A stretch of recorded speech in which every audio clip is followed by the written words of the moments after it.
Remember, we're meeting on the 16th next week? Same place, different date, still 6 o'clock.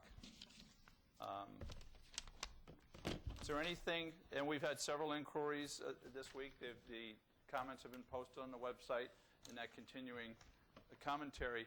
Is there anything from last week or anything from the website or anything in particular before we get into the agenda tonight that you want to discuss or make note of? Yes, please. I have one.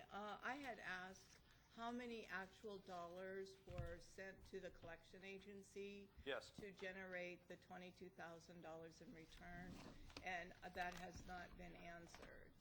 Okay, that wasn't included in the answer that was provided. No. And We'll get it to you. It was posted Really? this week. Perhaps it wasn't thorough enough for you. well, I printed off the. We'll make sure you get that. Okay.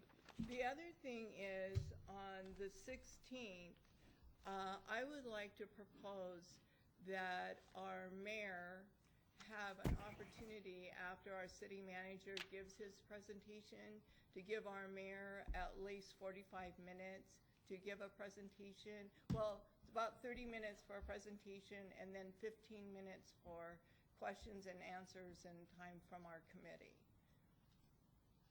Well, I think that's a fair comment, but I think I leave that to the elected officials to determine how they might want to interact with the committee. It's not one that I can commit anybody to. No, but what can we not, as a committee, vote whether we would like to have our mayor be represented at after our city manager does his presentation?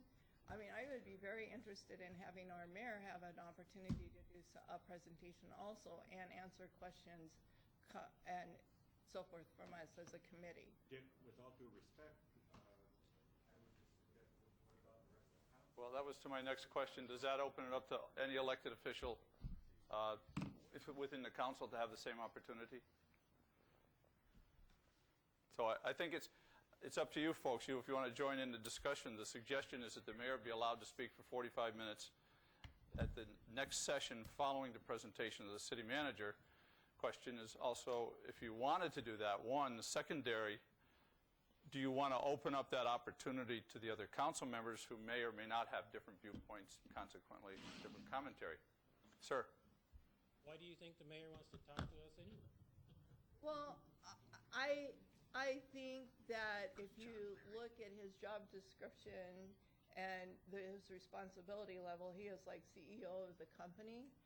And I think that he would, if given the opportunity, I think that he would like to tell us what he hopes to gain and what his goals are for the city and where he would like to see us go. And I think that it's not so much in a half an hour so much for him to speak, but if we have questions and answers, I would like answers back from him. Yes, sir. Let's go ahead, Larry. You know, I could embrace what you're saying if you use the word council instead of mayor. If council wants to address us, I mean, where there's at least 4 votes agreeing to what anyone stands in front of us and tells us, yeah, maybe I want to hear that, but I don't want to hear them individually, or I certainly don't want to hear the mayor, not as part of this process. Maybe at the end of everything he can sum up something, I don't know. Yes, sir. I agree with Larry. I don't see the mayor as the CEO of the city. That's the city manager. The mayor may be chairman of the board of the city, and the mayor is one vote of the city council, of which there are 6 elected members, and they're looking to select another one. If the council wants to come address the commission, this committee, that's fine. But the management of the city is hired by the city manager, and I believe that the management of the city is responsible for the revenues and the expenditures of the city. And the council gives general direction of how they want it handled. Yes, sir. I think it wouldn't be unreasonable to ask the mayor as the highest elected official in the town and/or the city council members if they'd be interested in addressing the committee, and if they were, to give them the opportunity to come address us. I don't see what would be wrong with that, and it maybe gives us some different viewpoints. So, I mean, I don't feel strongly either way that it would be something necessary to do, but I don't think it's a bad idea to ask if they would be interested, because again, they are the highest elected officials in the town. Whether they're they run the town or not, they're the ones that the electorate have asked to be, to some extent, in charge. I presume they hire the city manager. Yes, collectively, yes. Yeah. So. Yes, sir. Well, we're looking at the agenda here too, and it looks like for March 3rd, manager, mayor, and council, municipal courts are presenting something. Yes, sir. That would be the Or is budgetary. that not that's not them specific? No. It's okay. That's correct. Yes, sir. Yes, sir. I'm making sure I choose my words exactly carefully. I really believe that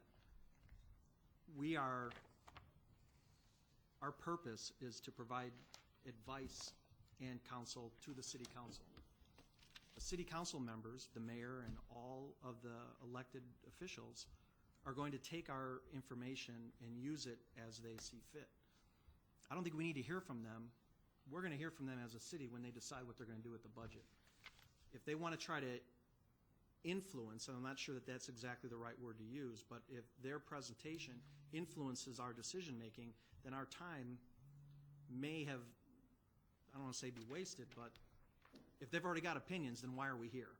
So I think we need to hear an unbiased presentation from the department directors, formulate our own opinions aside from the politics of everything, forward our recommendations on, and then let the city council and the mayor do what they do. That's why we're here. I would be interested in hearing, or at least have the opportunity to have, including the mayor, something from the point of view of they don't have to, they're not bound to act on everything that we decide or what we talk about.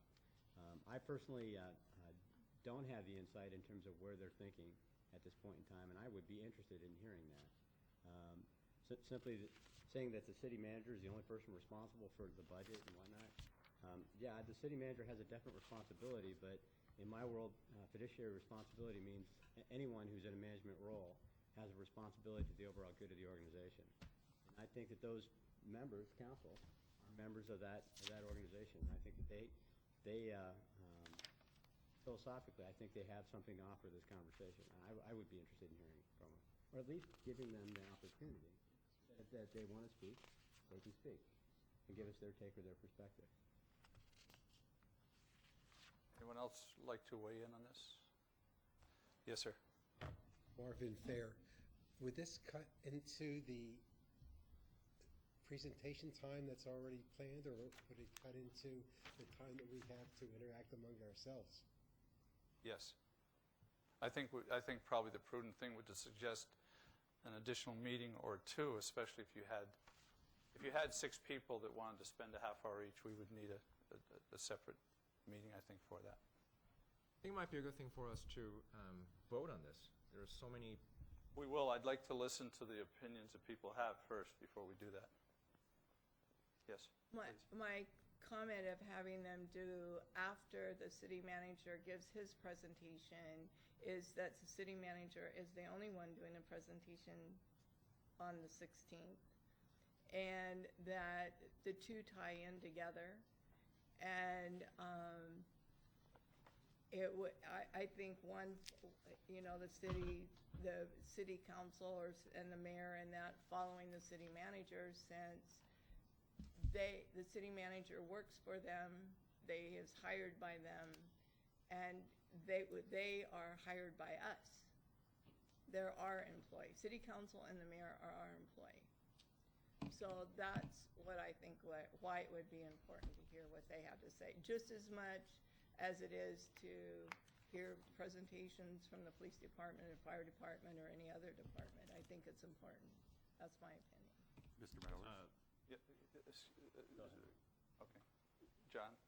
I was just going to suggest that it sounds like, with all due respect, Joanne's trying to set up the mayor against me. And I just don't think that's appropriate. And I just needed to say that. Thank you. Yes, sir. Scott Mikes, my opinion right now is maybe this discussion is a little premature, I guess, with all the amounts of information that we still have yet to go over. And maybe after we kind of have, we have more stuff coming towards us, so if we have a chance to digest it even more, all the things that we have, then maybe bring this up later. I don't even feel that we should vote on it right now for whether or not to bring the council in just yet. That's my opinion. Yes. I frankly would like to spend more time understanding the citizens of Goodyear. I have to think, so when we're getting that survey information back, I'd like to suggest that we spend more time understanding the values that are represented in that survey rather than hearing from city council. Since we, the people, have elected city council, I think it's just probably a better use of time to hear what the city is actually saying in that survey. Thank you. Anyone else? I think we have a number of questions. And the first one, and probably, I do think Scott, I do think we have to vote so we know where we stand on this, so I'll know what to do. And we haven't really started the other meeting. We're kind of looking at, because I'll immediately, after we finish this, create the opportunity for the 2-minute commentaries from citizens as they would like. But I don't have any cards at this point, so I'm not sure there's going to be any. But I think we need to vote on this, folks. And I think the operative question initially is a yes or no. Do we want to invite the mayor and or city council to address this body following the city manager's presentation on the 16th? Is that about the initial question? And so, I'm sorry, will you repeat the question? question is, do you as a committee and individuals want to have the mayor and or city council? Could you make it 2 questions? Joan asked for the mayor only. Let's vote on that, and then let's vote on whether we want to have the elected officials come and address, and any of them can I'm do that. happy to do it that way. What I wanted to do at first was to find out whether either were questions to pursue. If that's acceptable. I don't think there's enough people who want to vote on them. Well, we can't have a vote on whether we want to vote on it. No, I'm saying I think they want to vote on the 2 questions. Separately and distinctly. Yes, just separately I and don't want to distinctly. vote on 2 questions. Let's vote on 1 question. So let's let the question stand for the moment as we have it. And do you have it up there? No, mayor and or city council. Then we'll get specific on either That's or. fine. We may not have to. If you let us, when that's ready, we'll press our buttons. Everybody have a handy dandy voter? Good.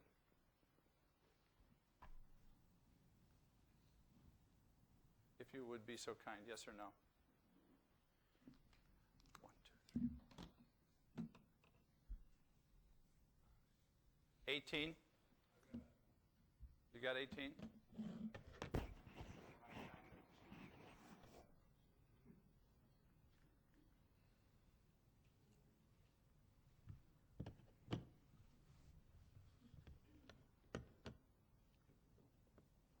Was that?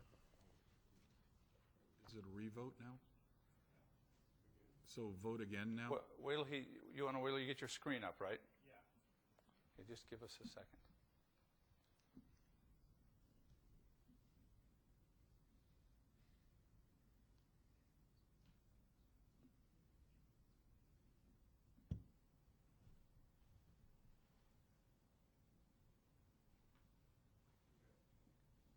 Okay, go ahead.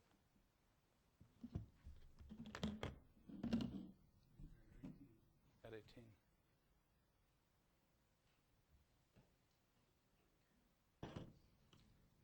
You have 22% yes, 78% no. So I think that rests both questions. Is that correct? That's Okay. for me. Thank you. You have a yellow packet, and in your yellow packet are the typical updates. There's a replacement of table of contents every time we add something. The agenda for this evening. The minutes from last meeting. The meeting schedule revised to include next week's information. The posts that have been added since our last meeting. Revenue generation tab, and the presentation in Public Works. So that's, is there something I missed? Okay. Now I would call to the audience, is there anybody here who would like 2 minutes? Dick, excuse me, that's next week. Next the 16th. I'm sorry. That's right, you decide every other, I apologize, brain fade, I apologize. Okay, we have, any other questions from last week? Anything that you want to add? Yes. I have a question, and that is the answers that were put on the website. When the answers that are given are not, I guess, not, it doesn't cover our question thoroughly, where and how do we handle that? I think we may have discussed this before. Let me make sure that I wasn't, that I didn't miss it. If there's anything you see that doesn't hit the mark in response, that doesn't answer your question the way it was asked or with the intent, send me an email, and we will immediately make sure that we add the information that's necessary. Or if you find something we've done in error, we'll correct that error. But I think it's largely going to be, you need more information on this, or we need a little bit more on that. Just send me an email. It's working well that we exchange information very quickly and try to get it right on the website. So our intent is to try to answer your question fully. If we don't, drop me an email and we'll take care of it. Anything else from the last? Yes, sir. Question for John. Relating to the money that the collection agency receives, is that in fact money that the city has written off as uncollectible and that the agency only gets a percentage of what they collect? I don't know if it's been written off as uncollectible, but I would suggest it is not until they can't collect it. But they do get a percentage of what... Only a percentage? Yes. Oh, absolutely, So yes. I think it's 15%. Basically, they're a factoring company that goes out and takes receivables. Okay, Yes. thank you. And then just to take that to the next step, I assume then that the stuff they can't, that's the last ditch. After we've done our best, that's the last effort. That's when it would be written off. I understand. That's why I say uncollectible. And to write off a debt like that, how is it done? Is it administrative, or is it policy, or is it how is it done? It's administrative. Okay. Thank you. So the first action item on the agenda is approval of the minutes, which are in your packet. Again, these are very simple, straightforward summary minutes. So if in looking at that, anyone's willing to move. I move we accept the minutes as distributed. We have a motion. I second it. We have a second. Any discussion? All in favor? Opposed? And so Charles McDowell, I give the first presentation this evening on Public Works.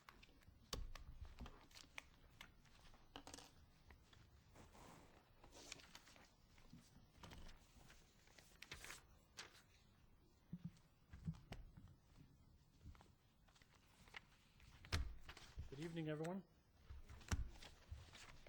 It is Public Works indeed. I am Charles McDowell, Interim Public Works Director. I have about 58 slides to present tonight. There's a lot of detail in these slides.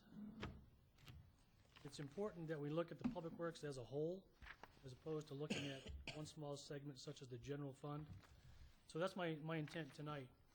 So we'll get through that, and hopefully by the end of this session, you'll have a good understanding of Public Works, what we do, how we do it, etc.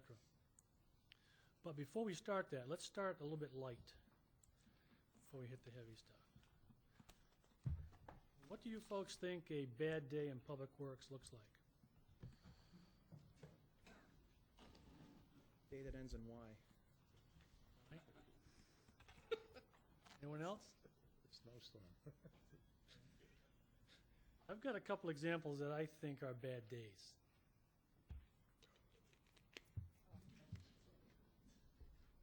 That's not good, that's for Got the sure. ball back?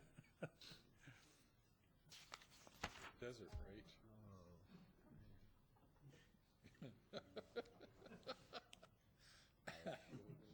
This poor guy never saw the sign, evidently. Ooh. I'm glad Chief Louisi is not here tonight. I'm not sure what the guy under the truck is doing, but, and this is day 2. That hole in the ground, by the way, was caused by a water main break. So Public Works owned that one as well as Fire Department. So enough of that. Let's talk a little bit about me. I am the interim Public Works Director. I have been so since the end of June in 2009. I joined Goodyear in April of 2004 as Director of Water Management. Before that, I was with American Water Services out of the Southeast office in Atlanta, Director of 5 states operations in that area. So I have both the public side and the private side in terms of experience, utility operations and the public operations side. Active member of several professional affiliations. You can read that in your binder. International as well as local on the state level. And education background, Bachelor of Science in Biology and Chemistry from the University of Maine, where I'm also glad I'm not right now.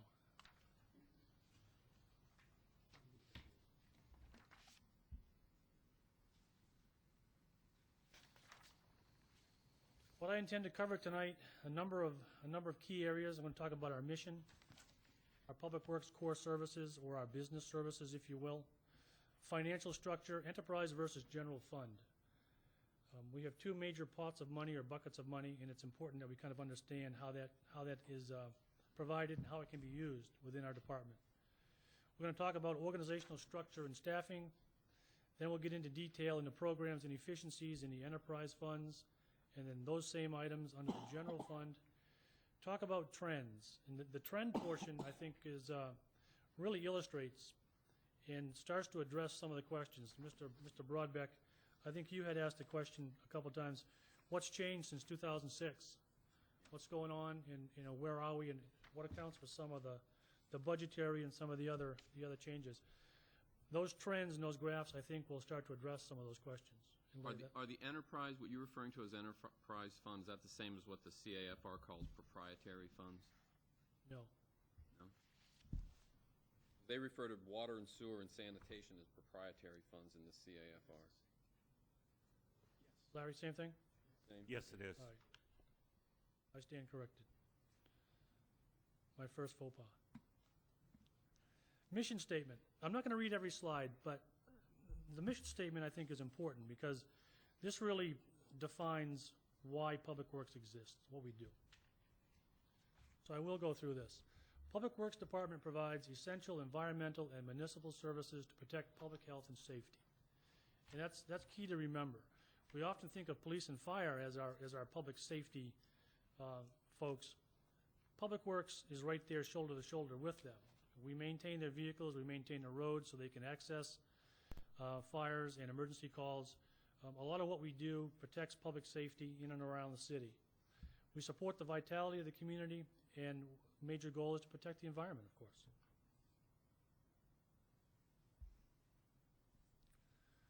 Our core services or our business practices are these major functions.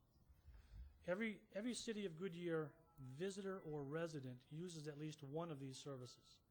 Many use all of them, depending on where they live within the city.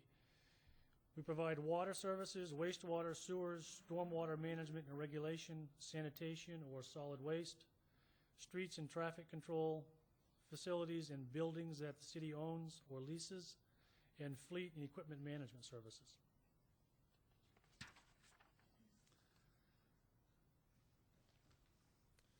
I think you have a copy of this in your binder. I realize this is unreadable, but what I want you to take away from this particular slide is the red and yellow boxes at the bottom of the graph, of the chart. Those are positions that have been frozen. Those are unfilled positions since 2008.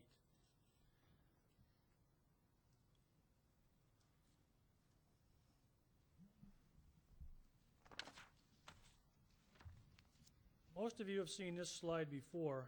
I think it was during the... That large version of the chart is in the foldouts that we gave you last week, so it's unreadable in the two up, but it's one of those that's in the foldout.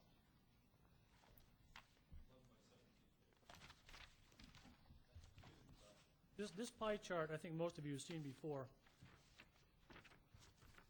You'll note that Public Works represents 27% of the city's operating budget. That's a significant piece of the pie. Police and fire combined represent 33%.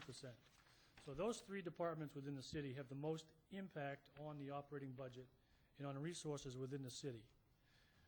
If we take that 27% portion that is Public Works and then narrow that down to our two main funding sources, General Fund and Enterprise Fund, this is the breakdown for that. On the left-hand side, the green shaded piece of the pie, those are enterprise funds. Water, wastewater, and sanitation. Those divisions all have user fees attached to them. People pay for service. That supports those particular divisions. The slate blue piece of the pie, those divisions are supported through the general fund. That includes fleet and equipment management, facilities, and streets. So roughly 63% is enterprise-based, 37% is general fund-based. Now, looking at it in terms of our organizational structure, what I want to show on this functional or fund-based org chart is where the divisions fit within those two funds. The black boxes at the top, the black bound boxes, those are shared. They provide services across both divisions and typically are paid out of both of those divisions on some prorated basis or a ratio. The boxes bound in green are those divisions and services that are totally funded by the enterprise fund or intended to be totally funded by the enterprise fund. The blue bound boxes are general fund services. So it gives you a sense of, organizationally how our department is set up. We have two main sections, enterprise-based and general fund-based. That's our recent organization within the last several months. And talking more about those funds, as I mentioned, they're separate buckets of money, and the enterprise funds in particular cannot be intermixed. They're based on user fees. Customer pays a monthly fee for their service. Water, wastewater, and sanitation have those funds. Water fees or revenue cannot be used to pay for or support sanitation or wastewater activities, and vice versa.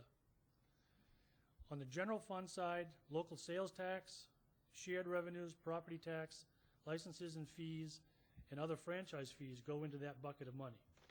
Yes, sir. Scott Mix, I don't mean to interrupt, but I just had a quick question on the last slide. The enterprise fund, as far as all those positions, you said they're intended to be covered by enterprise. Do you mean that some of them might not be completely covered by enterprise fund? Or? No, what I mean is that in some cases the enterprise fund or the rate structure is not enough to cover all of those expenses within that area. Okay, I'll talk about that in a bit more. Appreciate it. Thank you. So the enterprise fund, let's talk briefly about the enterprise fund and how that has recently been managed. You'll recall that we had a rate increase this past January in water and wastewater rates. The reason for that was a citizen-based initiative. In August of 2008, we had a citizen committee group, the rate committee group. In conjunction with that, we had a consultant on board that was doing a full cost of service study. Al, you were on that committee, as I recall. And the consultant was commissioned to analyze and evaluate all the expenses that go into water and wastewater operations. That included daily O&M, capital costs, debt service, and then future capital needs, and also factored in a percentage of funds that were intended to go into a renewal and replacement fund for future replacement of assets. So that's what an enterprise fund is intended to do. So the city initiated that process. Study was done, the rate study was done. That committee made recommendations to mayor and council, and it resulted in a 4-year program of rate increases, the first being this past January 1, with the intent that it would provide for full self-sufficiency. There would be no transfers or subsidy from the general fund to assist those divisions. And by the end of that 4th year, would in fact have a balance set aside for renewal and replacement of major assets. Charles, may I add one comment, please? Pardon me.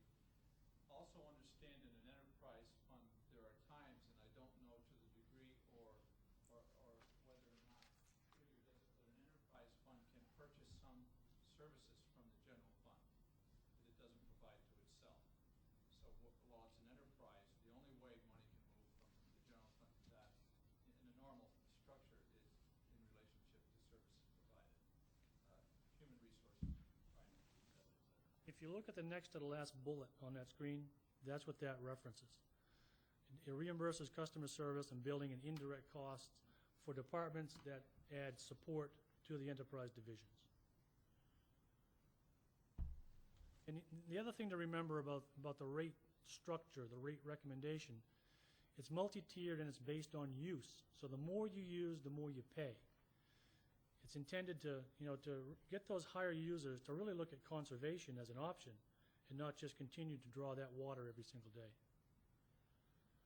Sorry, can I just ask, you mentioned about the funds transferring back and forth, and it seems as though we're focused on funds from the general fund going into some of these, what do you call them, enterprise funds.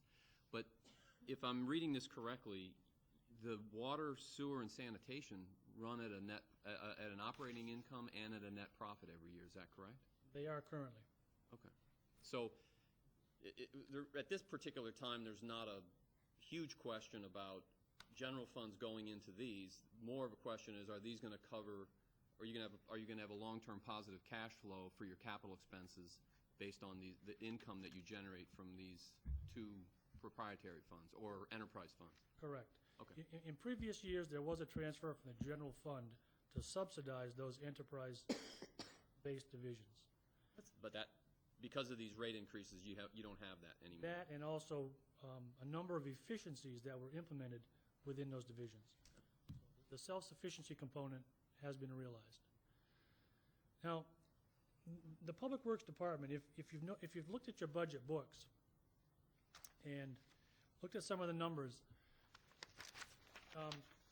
there's been a variety of structural and organizational changes within Public Works over the last several years.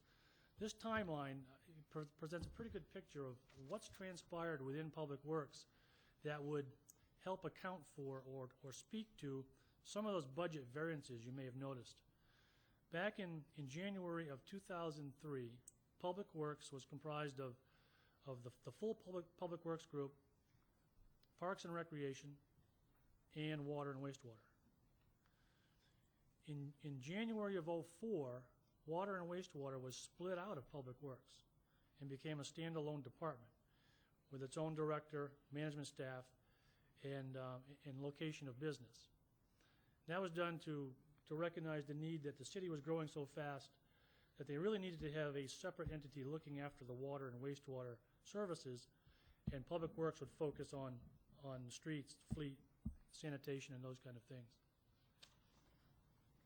In around September of 2008, Parks and Rec was spun off as its own department.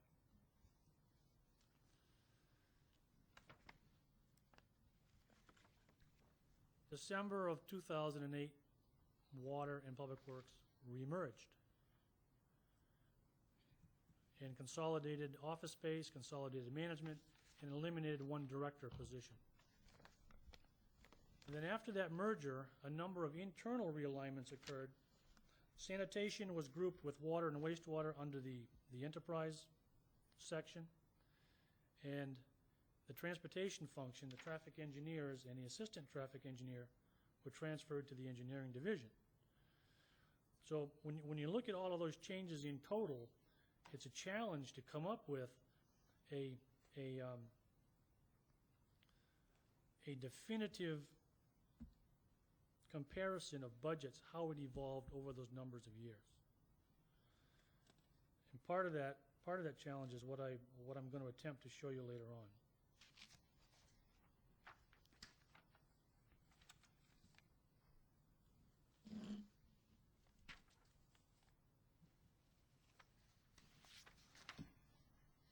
Going back to the overall department structure, core services, we have three major areas. We have an administration area, a management area, consists of 8 staff, environmental services, 49 staff, and municipal services of 26. The breakdown with division is underneath those, and you folks can read those. Current staffing is 83 positions filled, actual bodies in those positions. Typical functions of the administrative services group is support across the whole department, customer service, budget and procurement functions, human resources, and a variety of services down the list of that slide.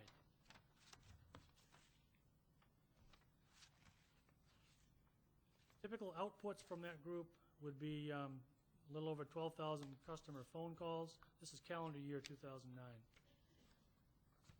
550 customer action requests, procurement transaction, and then 27 council actions prepared. Sorry, can I ask you one other thing? So you have, we've had presentations from people in procurement and in HR and in finance and a couple other things. You're saying in your department you have either separate or additional HR, contract management, procurement, and it looks like budget, which would indicate financial people as well. Is that correct? No. What I'm saying there or suggesting is that we have administrative staff or support people internally that initiate that function at the local level within the department. Our department is one of the largest buying departments in the city. So the number of requisitions and POs that we process are initiated with staff on site. It doesn't preclude the use of the procurement department or the bidding process that goes through there, but these people start the process and initiate it and do the final payout and processing of those invoices. Same for HR. They do the employee evaluations, they do timesheets, they do those kind of HR functions, but they do not do specific HR type work that our HR department does.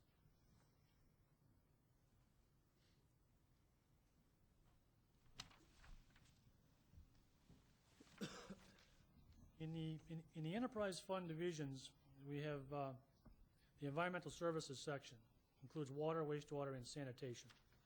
That was a recent alignment that was completed just in the past few months. Water services, they have 4 components. They have a water resources group, they have a production, distribution, and a conservation group.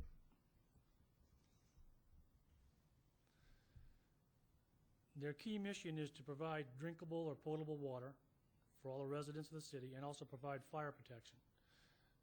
This is essentially south of I-10. North of I-10 is Liberty Water.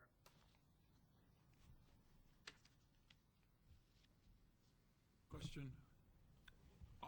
Gary Gilzer, how do we pay for environmental services with our water quality? In other words, we have monitoring wells that have been drilled, and we have wells that have been shut down because the water quality is not comparable with what we are currently pumping, and we're also bringing new wells on. Does that come out of the enterprise fund? Does all of that payment come out of the enterprise fund, or does some of that come out of capital or general fund revenues? Wells that are drilled for potable use ultimately come out of the enterprise funds. Wells that are drilled for monitoring for the Superfund site, for example, are paid for out of that EPA settlement and by Crane Company as part of their obligation to monitor that groundwater. Thank you. Typical production outputs, a little over 11 million gallons of maximum demand last year. And then the outputs here in this chart here, note that in each of those 3 years, the assets are increasing. Those assets are hard assets that typically go in the ground. They're valves, they're miles of main, they're service connections, and when they go in the ground, they stay. So if growth slows down or development slows down, those items are still there, need to be maintained, need to be operated. That doesn't go away. Conservation outputs, a little over almost 3 million gallons a day has been saved by a number of audits and getting people to realize that they can back off of their irrigation rate and their timing. It's been very successful in getting people to conserve water, and that frees up water that can be used for residential uses, for drinking water uses, for industrial uses.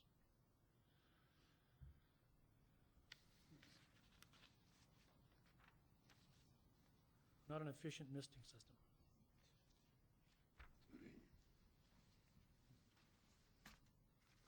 Wastewater services, this group does the collection of wastewater throughout the city, does the treatment, wastewater treatment. We have 3 wastewater plants. It provides an effluent from 2 of those plants that meet qualifications to be used for irrigation and reuse opportunities around the city. The ball field, for example, is mostly irrigated with that reuse water. Again, these services are provided south of I-10. North of I-10 is Liberty area. In the reclaimed water, dust control, we have a lot of contractors that use the reclaimed water for dust suppression, and then irrigation at median strips, right-of-ways, and at the ballpark. Similar outputs, and again, note that the middle box, again, those are hard assets that go in the ground. Manholes, sewer lines, service laterals, again, all trending upwards over that 3-year period. Environmental quality, that's the side of the house that does the regulatory side, does the analytical testing, reporting function, and ensures that we meet water and wastewater license compliance.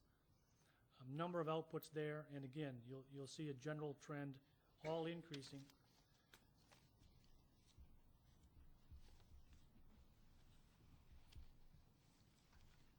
Another bad day.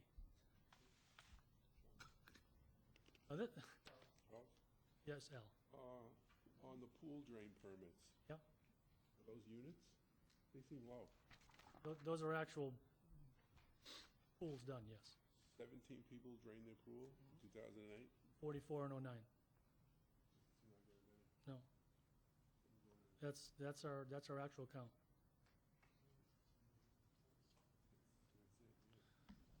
I guess once folks get it filled, it's... Well, I know people that do it regularly, but whether they get a permit. That may be the issue. That's the issue, Yeah.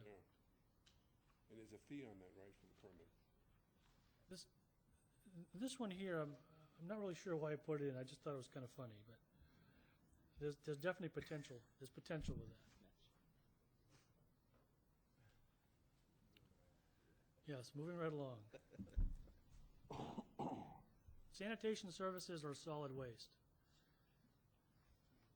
We have 2 main components. We have a contracted residential service and recycle service, and that's run by Waste Management. City staff administers those contracts. Our city staff is responsible for the bulk trash pickup. And we've had a number of bulk trash programs in the last several months. We've ended up with one that seems to be working out well. Folks are on board with it. And more importantly, it meets our available resources. It meets our staffing, it meets our our user rate, and still maintains that function and completes that mission. We also do some specialty pickups. We do Christmas tree recycling, and there's a household hazardous waste program the city has done in the past, and we're hoping to implement that again. Outputs for sanitation services. And then in green, the interesting thing about recycling is it actually has a positive benefit, on the environment. Waste Management provided these figures here. For the tonnage that the city of Goodyear recycled in calendar year 2009, these are the equivalent benefits of that material either being taken out of the environment or being able to be reused and remanufactured and not have to use raw materials. Significant benefit to recycling.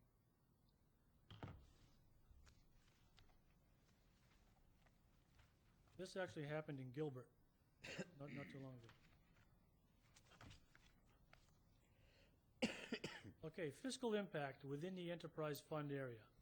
A number of staffing reductions.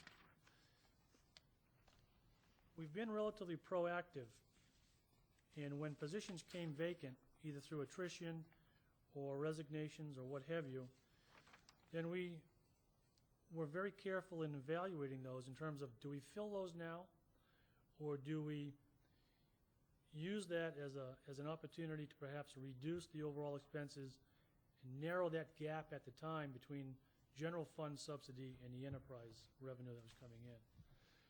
So we were quite aggressive in that. We had 13 frozen positions since 2008.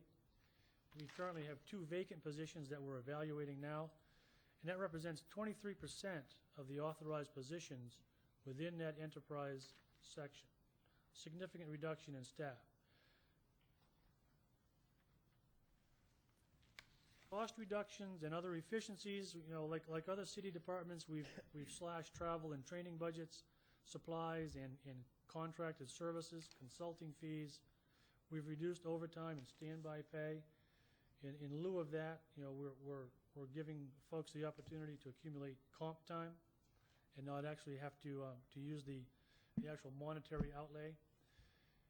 A number of efficiencies, changes to the bulk trash to meet the reduced staffing levels there. We're renegotiating contract with Waste Management. That's a significant impact to the city. And the last bullet is extremely important and something that we're very proud of. City of Goodyear is one of the very few cities of this size that is 100% radio read for its meter system. We've gone from having a 4-man meter reading crew down to 1 person. And that 1 person can drive the city, get the meter readings as they drive down the street. So very efficient.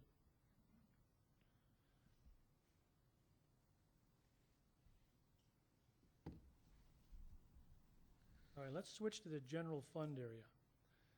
This is the municipal services section. It includes streets and traffic services. It includes facilities, and it includes fleet and equipment management services. But before you do it, is it accurate to say that, so what you've gone through so far is what's summarized as you're calling an enterprise fund, and all those activities generate about almost $2 million of net operating profit in 2009, based on their costs and the revenues up through this point, before we get to any of the general fund stuff? I don't have that number in front of me, but yes, they generated a significant amount of revenue. Right, okay. And they are self-supportive. And can I ask you one other question? Is you mentioned you mentioned before these funds are kept separate, the general fund from the enterprise funds, but you said on slide 15 that administrative services supports enterprise and general fund divisions. Correct. Right? But as I read the separate enterprise fund statements, they have $5 million of administration costs on their own. So you're saying in addition to the $5 million that the enterprise funds spend, some of your, I think it's $12 million or $14 million of administration costs also support these? No, I'm not sure where you're reading from, Mr. Brown. Your slide 15 says your administrative, one of the first bullet is you're also supporting enterprise and general fund Right, divisions. within the department. Yeah. Yeah, I'm just trying to get a handle on what the separation is between enterprise and general funds. I mean, I understood they, because they have their own income statement and everything, I was assuming they had their own. They're spending $5 million on their own on administrative costs in 2009. And there's a separate line item for public works.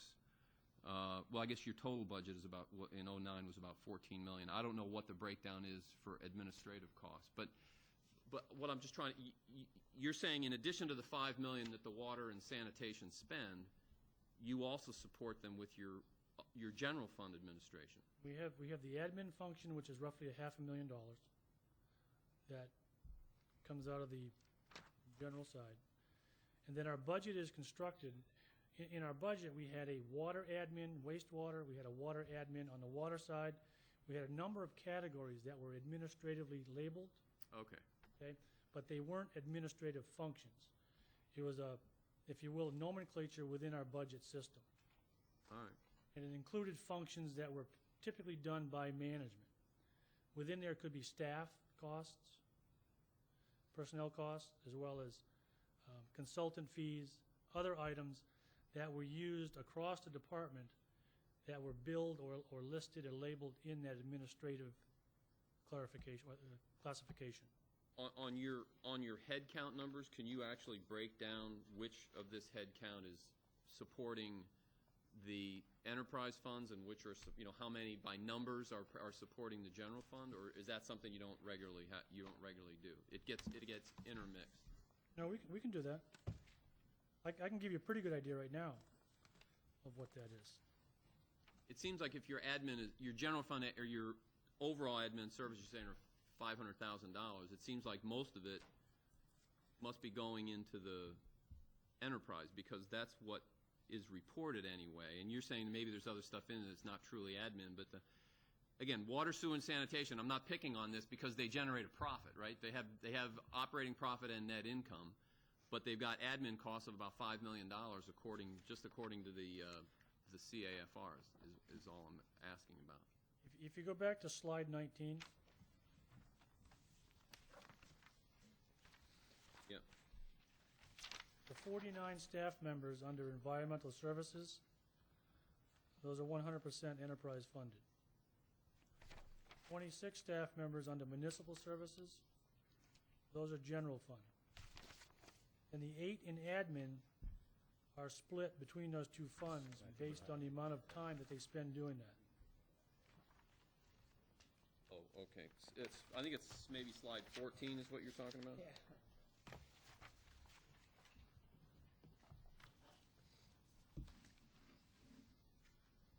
You're saying the 49, I'm sorry, I missed that because I was looking at slide 19, and I think it's 14 is what you were quoting from. Yeah, I've got the one with the additional photos. I apologize. If That's you right. look- I don't mean to stop you right now, so go ahead.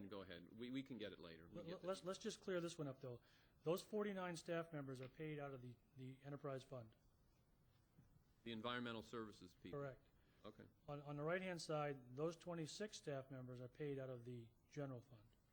Okay. Okay? And then the 8 that we list as admin staff, which includes the director and the administrative assistant, those are split between both funds depending on the amount of time they spend in those areas.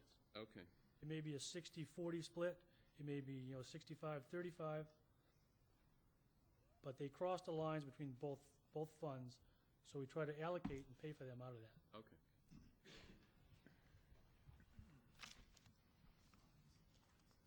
Typical maintenance services for traffic and streets, maintaining roadways, sealing, doing mill and overlay work. Street sweeping is done out of there. They maintain street and traffic signs. They maintain all the traffic control devices, the intersection lights, and all the other electronic devices within the city. Down at the bottom are some metrics for that area. Again, you'll note a general trend in the overall assets over the last 3 years. This is a sign in Stray Mountain Ranch, I think. I like the good luck on it. Creative.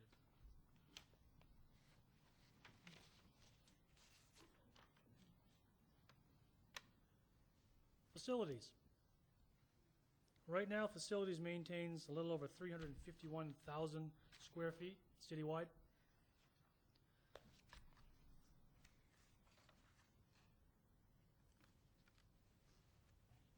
They also manage the leased facilities. For example, this facility we're in now, this is leased.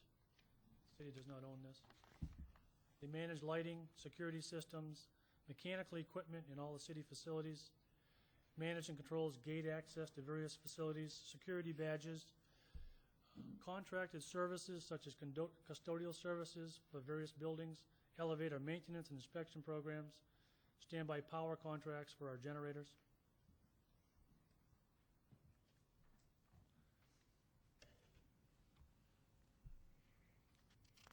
Their activities also include maintenance of the development complexes for the Reds and for the Indians. They're working with APS on energy management and load shedding activities. So, I'm sorry again, but there's an enterprise fund for the stadium too, right? That's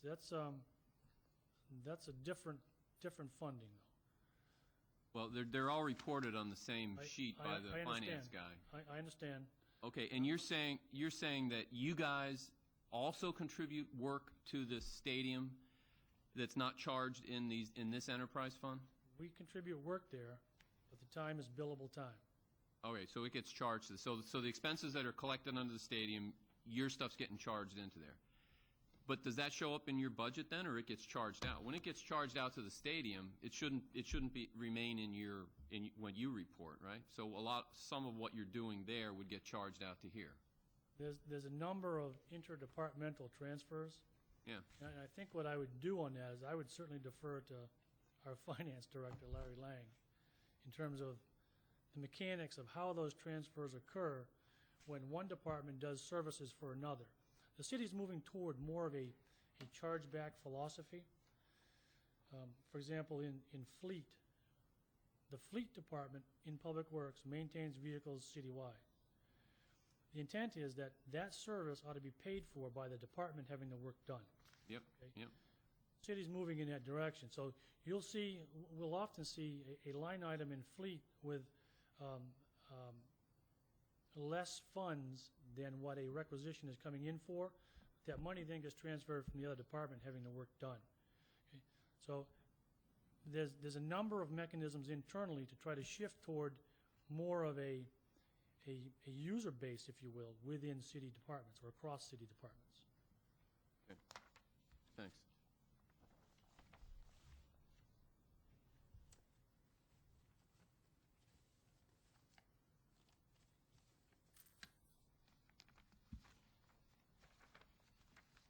And speaking of fleet and equipment management, they take care of all the rolling stock, specialty work on police and fire vehicles.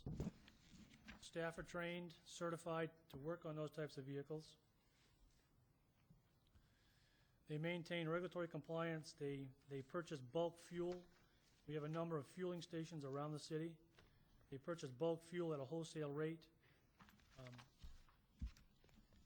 Saves the city a fair amount of money on its fueling sources, both diesel and regular. A few metrics for that group are shown at the bottom of that slide. With the exception of the vehicles, again, most of those metrics are increasing steadily over time. We're aggressively looking at fleet, the number of vehicles within the city, and based on hours or mileage or staff reductions, we're removing vehicles from the fleet to compensate for that. We're currently targeting 40 vehicles. We've removed 36 to date, and we're evaluating another 20 that we think might also be candidates to lower the overall fleet.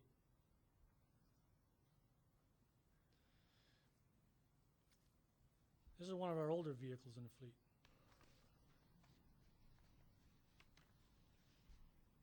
This is our mobile lift services concept. We thought that we could just throw a few 2x4s in the back of a pickup and we could do mobile oil changes around the city, not have to take it to the garage, and do some lift work. I don't think our risk management department would endorse that. And this is a new slant on a mobile phone.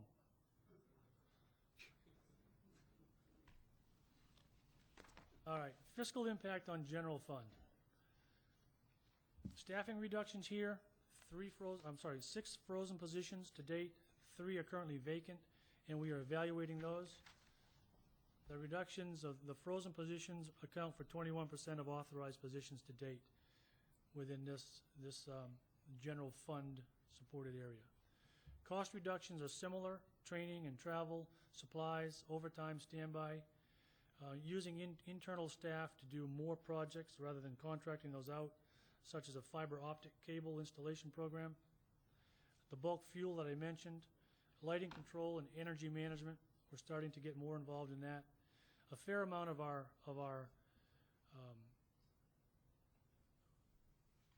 operating budget in terms of facilities and treatment plants is electrically related. They're high users. So managing that is in everyone's best interest.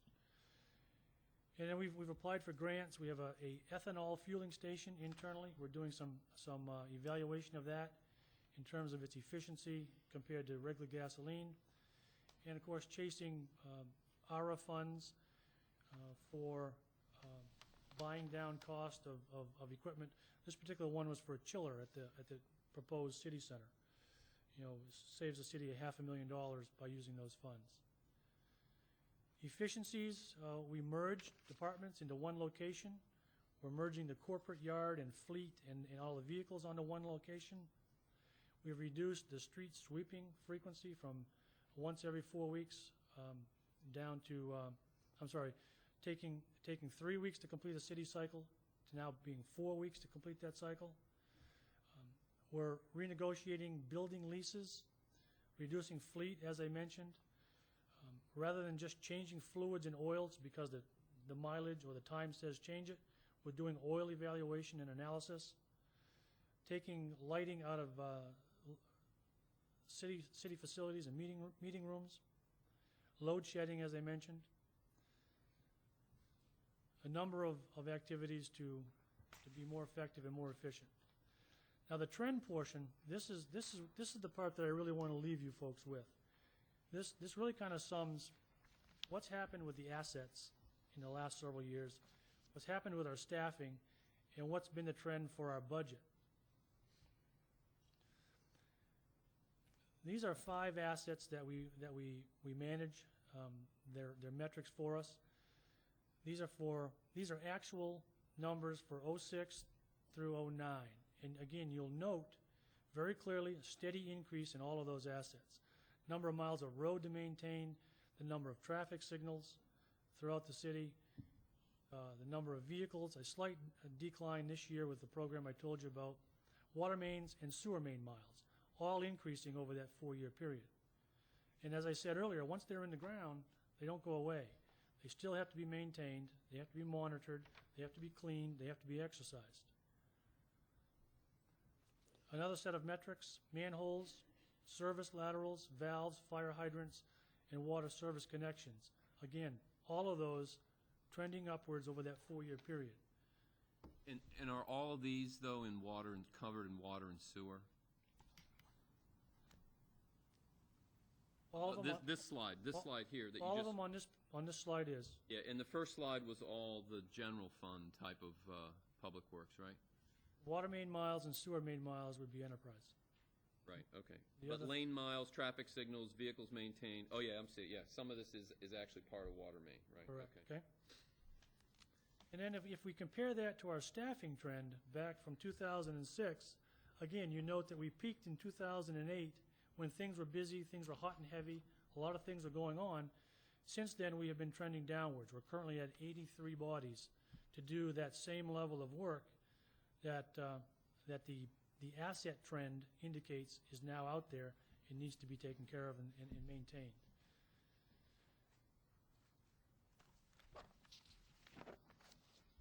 And this is our budget trend.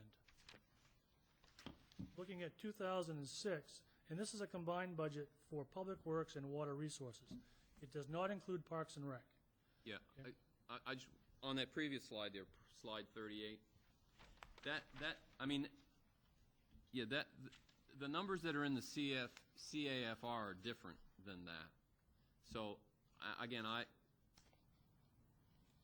These are sure you know how many people are in your department, but what finance is reporting is strongly different than what you have here. I understand. These are taken directly from the budget book, starting on page 230. But a budget book is what's budgeted, right? No, It's not what, these are actuals. well, then if you didn't fill the positions, they wouldn't be the same as the budget book. Is budget book, it's actuals in the budget book? Yeah, if you look at the budget book, I believe you were given the bound budget book. If you look at page 230 in that, you'll see actuals for '06, actuals '07, actuals '08, then you'll see budgeted numbers for '09. Okay, these numbers are taken directly out of that budget book. Okay.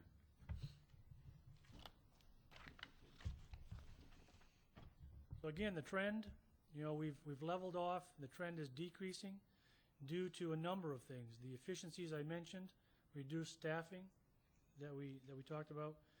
We laid off 3 people in sanitation and 1 in fleet last year. So we're down close to where we were in 2006 in terms of our operating budget, comparing apples to apples, Public Works and Water Resources, but not counting for Parks and Rec. So going forward, strategies to continue to improve, narrow that gap, be more efficient, include strategic planning, linking that planning to performance objectives, developing additional metrics. Somebody mentioned a meeting or two ago, if you're not measuring it, you're not managing it. So we're moving in that direction. We're not using the balanced scorecard that Chief Louisi mentioned, but we are beginning to move toward the philosophy of managing like a business. It's a municipal operation, but in many ways, it needs to be managed with a business mentality.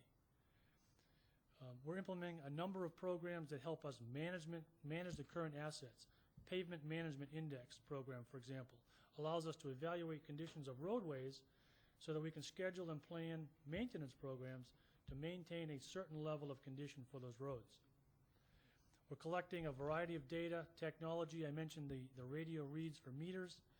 We're automating a lot of functions at the water and wastewater facilities, and then that allows us to divert those personnel resources elsewhere. We do monthly and quarterly reporting to track these things, see how we're doing, how we're progressing, and again, as I mentioned, operate with a business mentality and an entrepreneurial type philosophy so that we continue to constantly improve what we're doing and narrow our expenses and live within the revenues. And that is all I have. Well, it's a tough group. Come on, laugh. It's not that bad.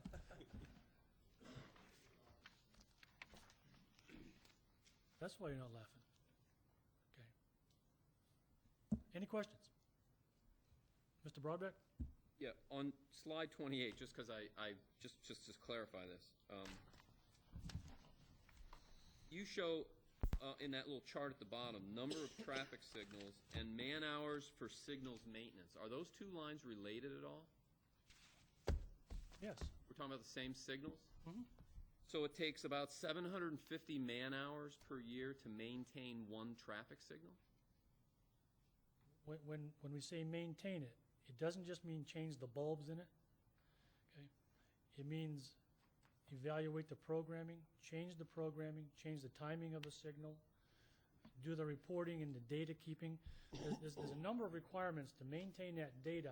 If there's an accident at an intersection, then the police department are going to ask for the signalization timing reports for that intersection. It becomes part of their evaluation. So these guys maintain that, have a very strict regimen for programming all of the cabinets, all of the lights that you see in every intersection. Okay. Is that done by APS? Not the traffic stuff. Or the traffic? No.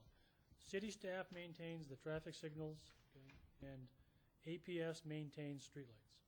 We have a contract with APS. They maintain those streetlights. Marvin Fair. This is a general question, just to satisfy my own curiosity. But do you monitor the subsidence factor within Goodyear? In a fashion, perhaps, in that we monitor the drawdown of the groundwater, which is related to the subsidence. Okay? There's a limit, there's a drawdown limit, I believe it's the 1,000-foot mark. Beyond that, I don't know what's done with that data.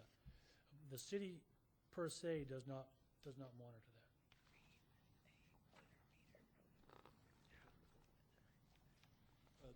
Barry Hamp, the vehicles that you maintain, do you purchase those, or are those purchased like out of the fire department and out of the police department? They're purchased under a contract, if you will. Fleet is responsible for that program, for the procurement and for the setup of those vehicles once they arrive. So you do purchase them out of this? Staff does purchase it. Thank you. They do manage that program. Charles, this is Bill Stipp. I've got actually a bunch of questions for you. Howard had touched on it earlier. Just looking at the numbers in the budget book that are listed as administration, it's $1,174,496 in administration across the two divisions, or the two branches of your organization.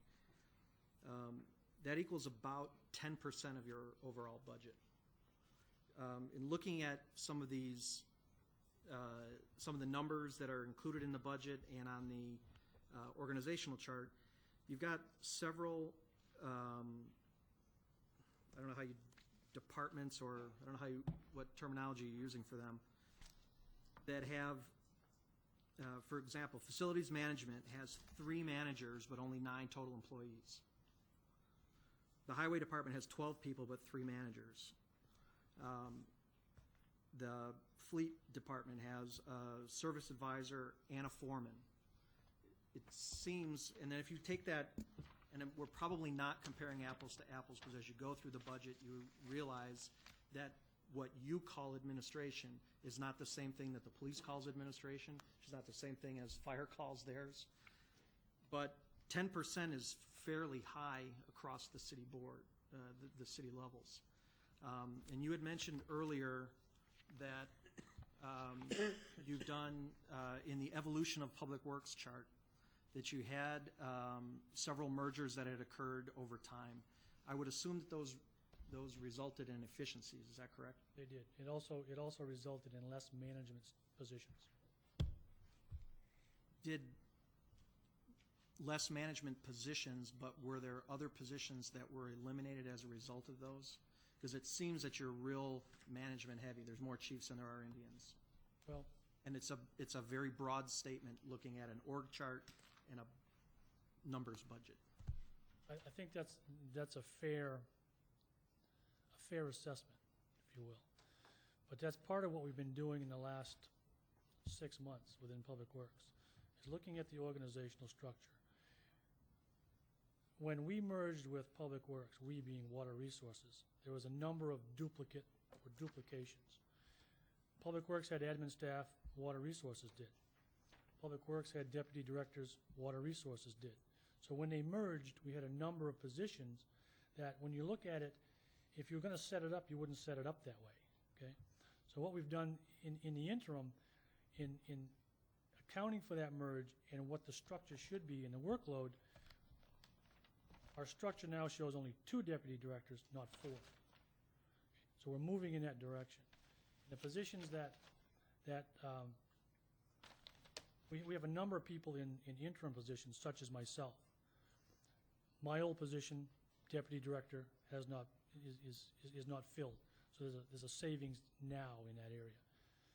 The next step of the evolution of this department is the interim positions, the director position will be solidified, okay? And then the final organizational structure for the department that really meets the workload can then be established and done. But the general trend is toward reducing the overhead, reducing management staff, and consolidating and combining functional areas where it makes sense.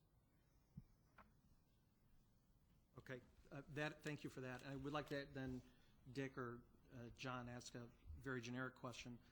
Is there any way, without creating a huge workload on staff, to navigate this term administration in each of these department budgets? For example, the police department has all of their employees listed under administration, and I think they're the only department that has it done that way. And if we're looking at efficiencies, et cetera, just based on numbers, things appear to be way out of whack, and it's probably not that way. I don't know if there's a simple answer to that or not. Bill, let us take a shot at that. I think there might be a way that we can get that information to you. Okay. We'll work on it this next week. All right. Thank you. Thanks. Gary?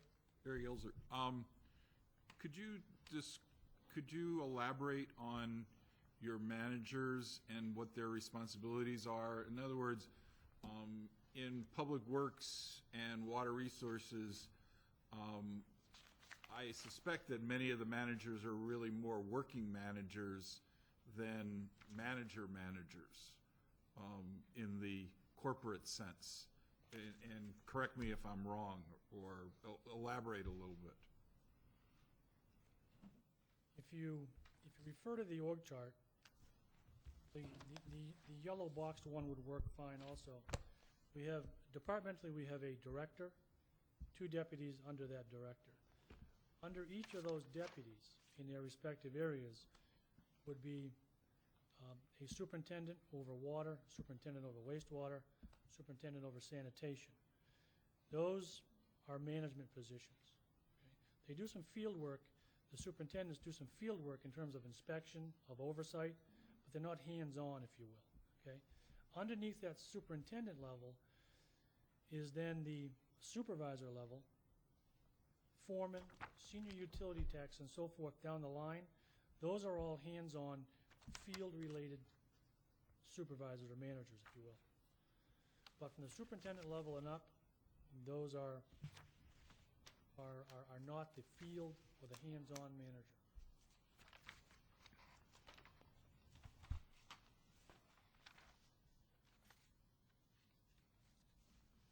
Gary, what I was looking at were span of control issues with the number of supervisors versus number of people working underneath them rather than their functional.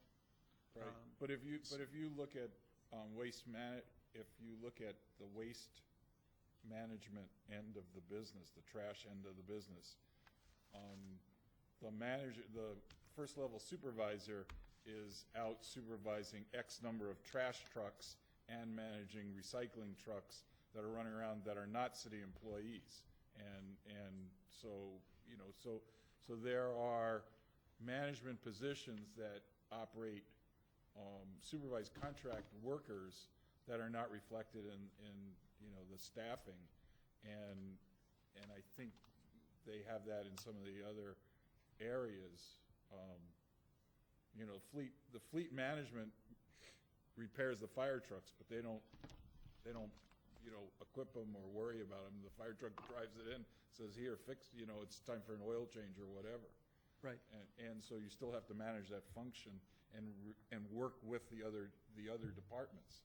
So I think there's more interrelationship of the supervision from the Public Works end of it.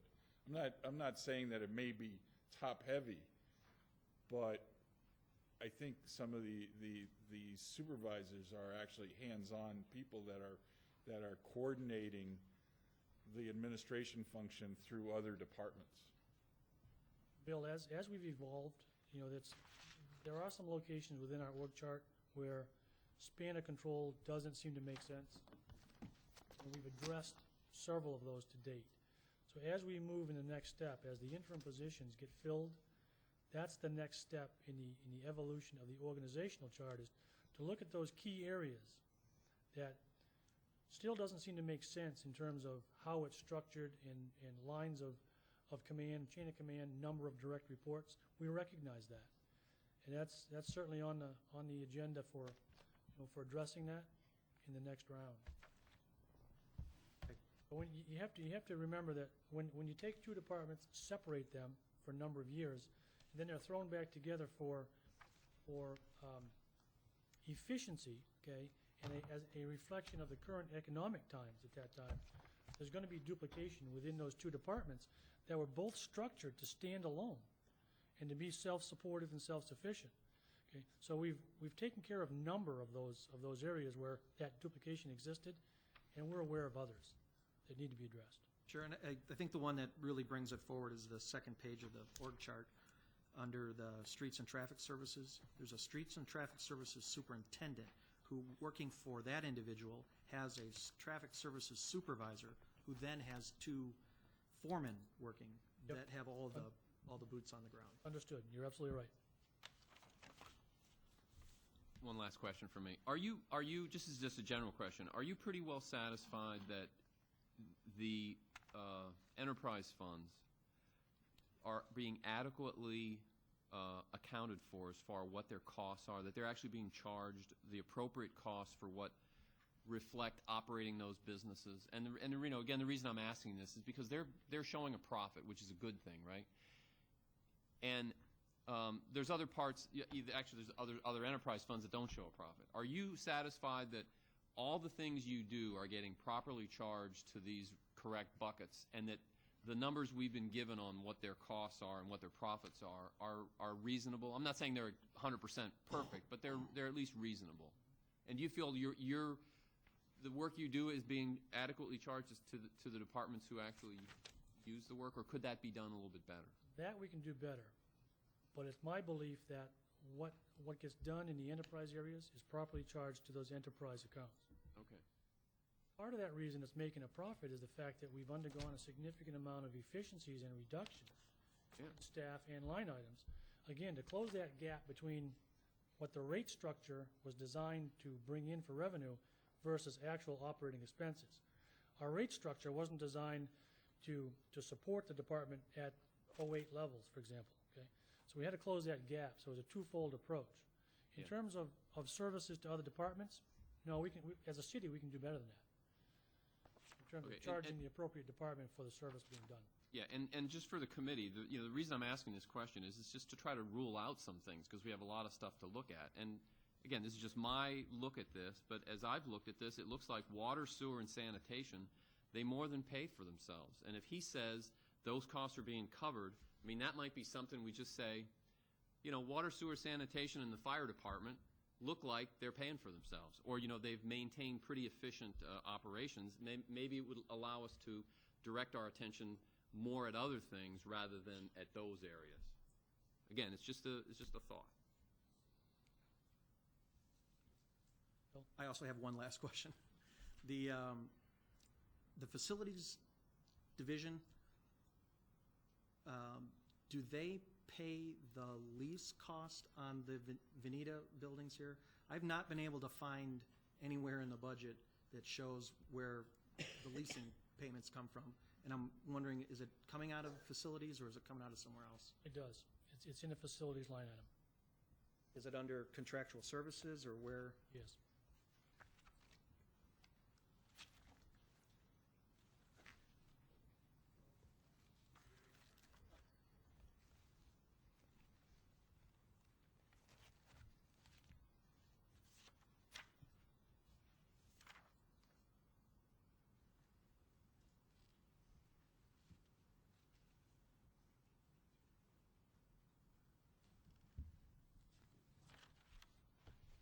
I think what you'd need to have the budget breakdown that has line items. Yeah, I'm looking at where those things are accounted for. The contractual services part in the budget summary says for facilities, and that should be page 156 on the budget. Shows $2,199,778 under contractual services. Do you have any idea what the annual lease payments are for these three facilities that we were? Mark, like to address that? The leases that the city maintains right now. Mark, could you come up there? It's a little over $1 million, Bill. Mark Flynn is our deputy director for the general side of the house, facilities. Sorry about that. Sometimes I think my voice can carry over those pieces. The contractual services, the leases that the city maintains right now are running in excess of $1 million. We're about $1.2 million for the leased facilities that we currently have under contract right now. Some of those are scheduled to terminate, and then we're looking at renegotiation where we're trying to lower some of those lease values. We also have some storage that we're actually discontinuing, trying to bring some of those pieces back in so that we can bring that number still lower. But in concert, the leases are running close to $1.2 million. Okay, thank you. Anything else? Mike Kiak, I have a couple quick questions. Relative to some of the activities that your department is responsible for, do you have or provide opportunities for citizens to volunteer to perform any of the duties relative to your department? We do. We have a number of volunteers that come in to our administrative, our customer service area, if you will, on the first floor for answering phones, relieving staff there. We haven't used volunteers for field work or technical work to this extent. Most of our positions require licenses or technical certifications. Okay, so we haven't used the volunteer force there as effectively as maybe we can, but there has been some use of that. Do you have an idea of roughly how many man hours of volunteer labor that you've used last year? I don't, but we can get that for you. Second question is relative to, I've noticed county prisoners, state prisoners, whatever, around the city doing different kinds of work. Is prison labor factor into the budget here at any point in time, or is that something completely independent of the city? It does not factor into the Public Works budget. It is being used, it's being used in the Parks and Rec area for park maintenance. Public Works, Water Resources evaluated that 2 years ago, and it hadn't worked out to the point where it became feasible for us to use it, but that resource is used, in other departments in the city. Like the Christmas tree program, that didn't involve the prisoners? No. Thank you.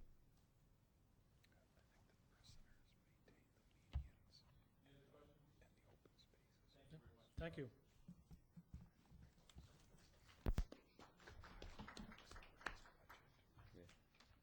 Thank you. Okay, Larry Lang, we're going to discuss the user fee study. And then following that, there will be no specific presentation, but you've got a sheet to start the conversation in your book, the one that was handed out this evening, on revenue-generating ideas. It's just meant to be a teaser, not meant to be conclusive in any fashion, but that'll be an open discussion of potential revenue-generating ideas. Larry, thanks. Okay, thank you. Tonight, I'm going to give you a brief overview of the user fee study that was just completed and presented to the City Council. This presentation is intended to be at a very high level. If the committee wants more specific information, we will provide you with that.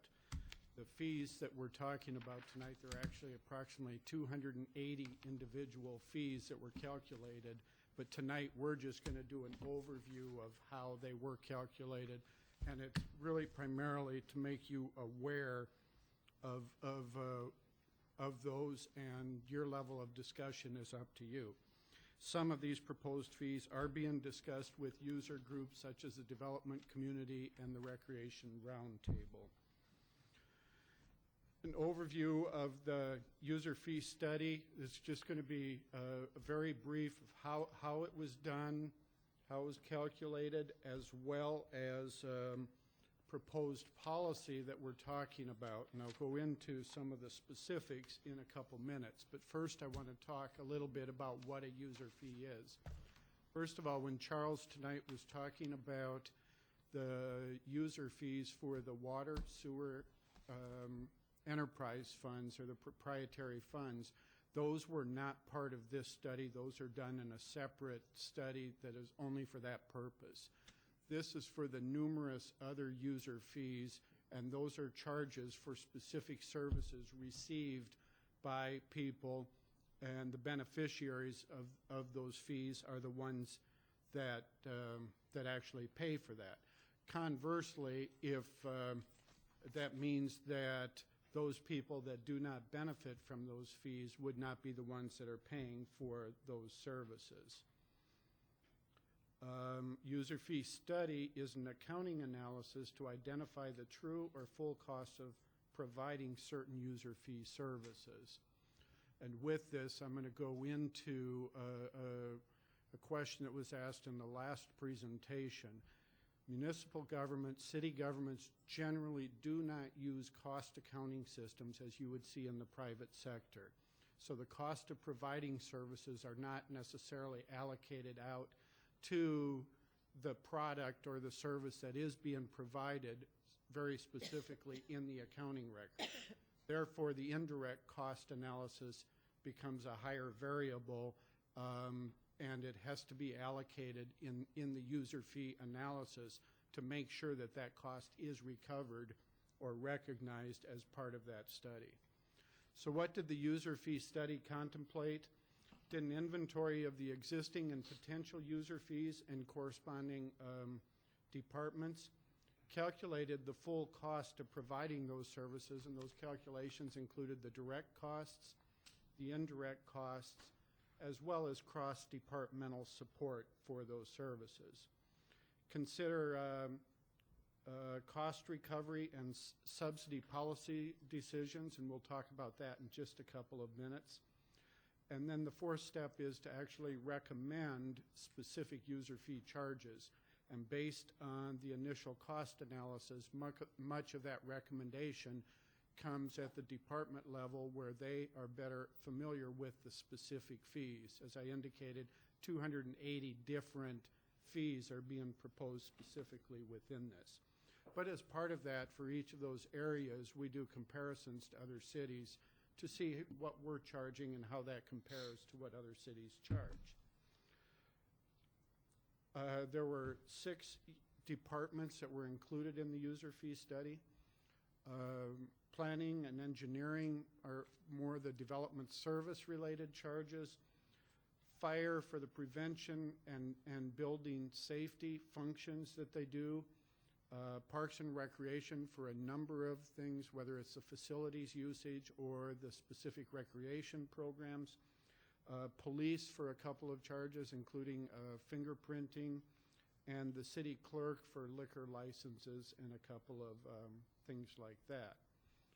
So what areas should we charge user fees on, and what percent of cost do we think is reasonable to recover on those charges?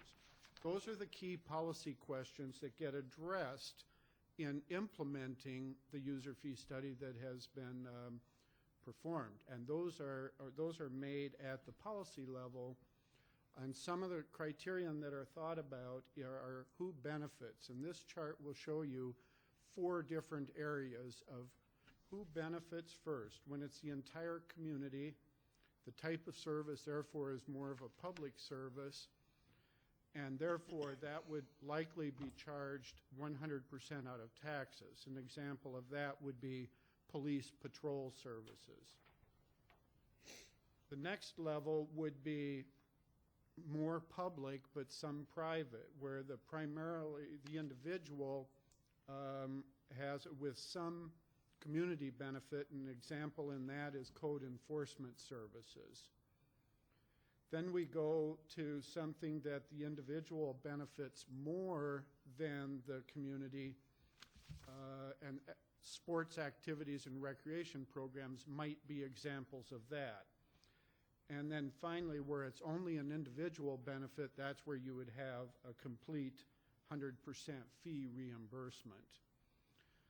So by service area, the recommendations that came out were for the planning and engineering areas to be at full recovery. Fire prevention, approximately 84% of recovery. Building safety, which is more development services again, would be at full recovery. The parks and recreation programs vary, and we'll show you that in a couple of minutes. And police and city clerk would be full recovery, again for specific services. For example, the police department provides fingerprinting services for people that need it for, say, job applications and that.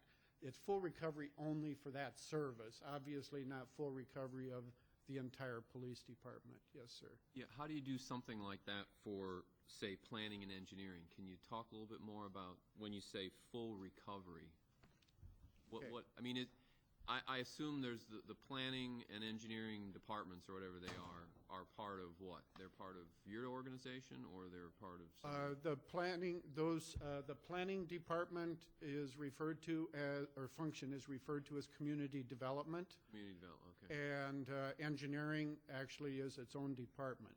And does it, for example, does planning do, or engineering, do they do engineering work for the city as well as engineering work for outside applicants? Is that? That would be correct. So what happens in this process is that there's an analysis of the various services provided, both internally, such as city-related, as compared to external services provided. Okay. The costs are then allocated. This is all done, of course, by estimates by the departments and so forth. The costs are then allocated on that basis. First, you start with the direct costs that are easy to identify. Prior to this study being done, we had a cost allocation plan done that allocated all of the citywide administrative and support costs, allocated those out by functional area. Those were then added in as an allocation to those costs. And so when you say full recovery for planning and engineering, for example, that would mean whatever portion of the planning and engineering departments that, say, serve the outside community, right, plus their overhead component. I'll call it an overhead component, what you just described as the application of different costs throughout the city. You would expect to recover the full cost each year from the number of whatever they are, applicants or services or that sort of thing.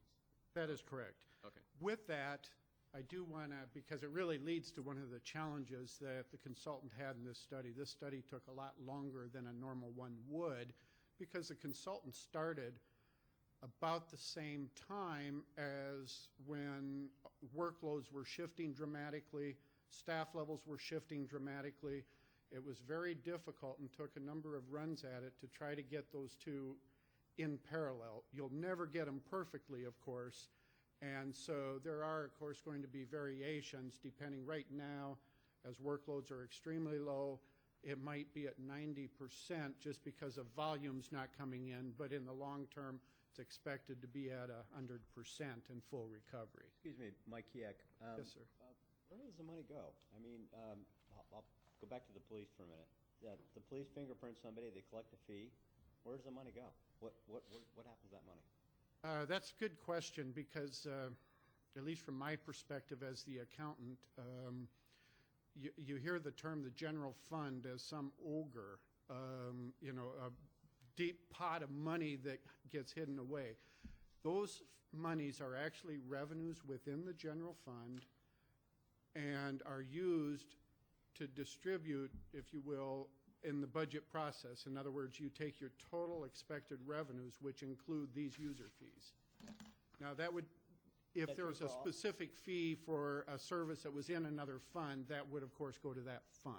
Okay, so for all of the kinds of cost recovery you're talking about here, does all of this go to the general fund, or does some of it go, or? For these costs, yes, all of this would go, with the possible exception in Parks and Recreation. I'm not sure if there are specific field fees related to the ballpark. There probably are, and so a portion of those costs would then go into the stadium fund. Thank you. I'm going to briefly go through each of those areas as to some of the considerations. For planning and engineering, or the development-related services there, full cost recovery is being recommended. We're in the process of seeking stakeholder input through the Community Development Department. That stakeholder input is, of course, the development community and the people that pay these fees. When this was presented to the City Council, they asked to make sure that those people had their chance to weigh in on these fees before the specific fees were brought to the City Council for an action. Potential new revenue in the planning area as a result of these fees, would be approximately $70,000. With the engineering department, it's not expected to generate additional revenues. Fees went up and down, but the net of those are not expected to generate anything more. Fire and fire prevention areas. Partial cost recovery, as I indicated previously, approximately 84, and this is for commercial fire prevention services that are being provided. Currently, those charges are not made to, while the service is provided, the user fee is not charged. It's being proposed to be charged for looking at sprinklers and alarm. Again, they're in the process of trying to obtain public input, including from the Chamber of Commerce on that. And the new is actually the revenue that's referred to for the annual inspections on commercial property. So are those primarily what you report as inspections that the fire department does? In your CAFR, yes. You say the fire department does about 4,000 inspections. I assume those are fire inspections, safety inspections of some kind? Yes. And that's what we're saying would generate $117,000? That's my understanding. That's correct. That's only $25 per inspection. I believe the data that you're looking at regarding fire department inspections is total inspections, which would include fee-based inspections that are construction-related and outside the scope of this study.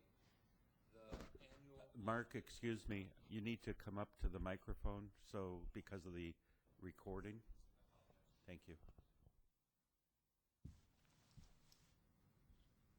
Fire department does two main types of inspection activity. One of them is a development-related activity that has to do with construction and installation of fire protection equipment in new buildings. Those are fee-based outside the scope of the study that Larry is providing an overview on currently. Those are essentially based on the building code fee process that are outside the scope of this.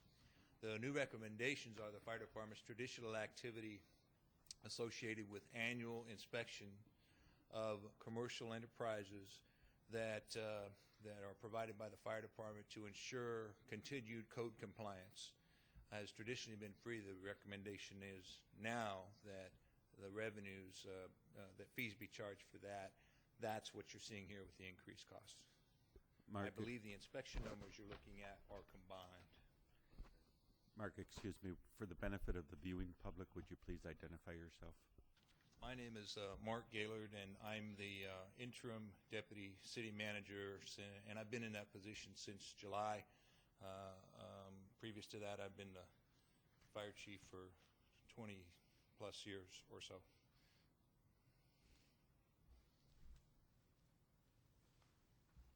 Thank you, Mark.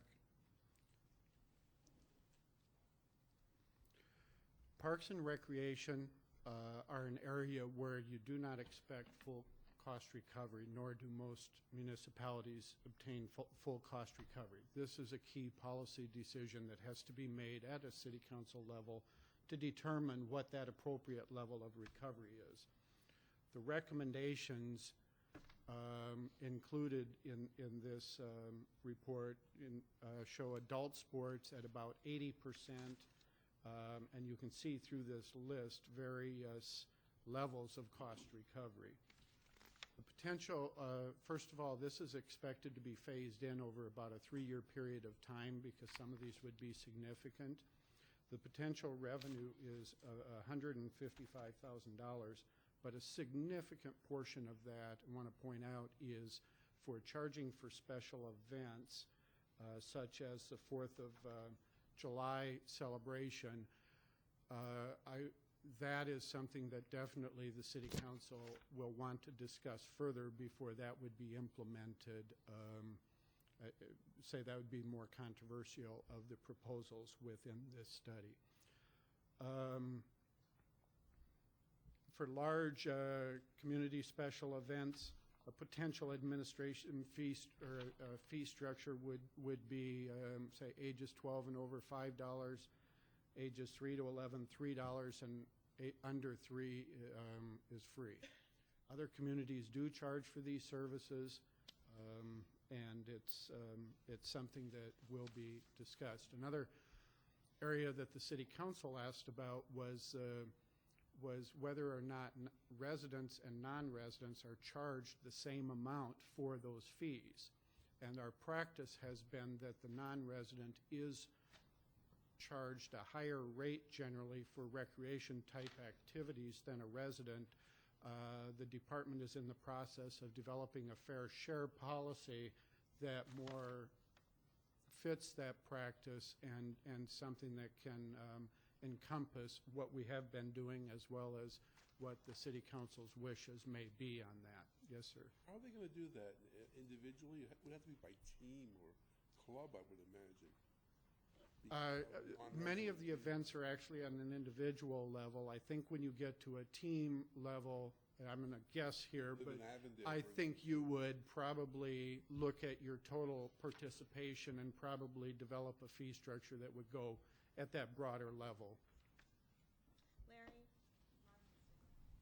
do we have numbers on how many residents and non-residents total are participating in activities? That's the first question. Second question would be which activities are most popular? And the third question would be what's the average cost to the city to run these operations and activities? And what's the average cost to participate? If I could suggest at those questions that we put those down, and when we get the recreation, Parks and Recreation presentation in this, Mike will, I'm sure, try to include what data he has on that type of activity. I want to ask that same question, but just a slightly different way. Because as I'm looking at this, this says that the culture and recreation in 2009 was $5.5 million of expenses, and its revenues were $357,000. So that's a little less than 8% of their cost.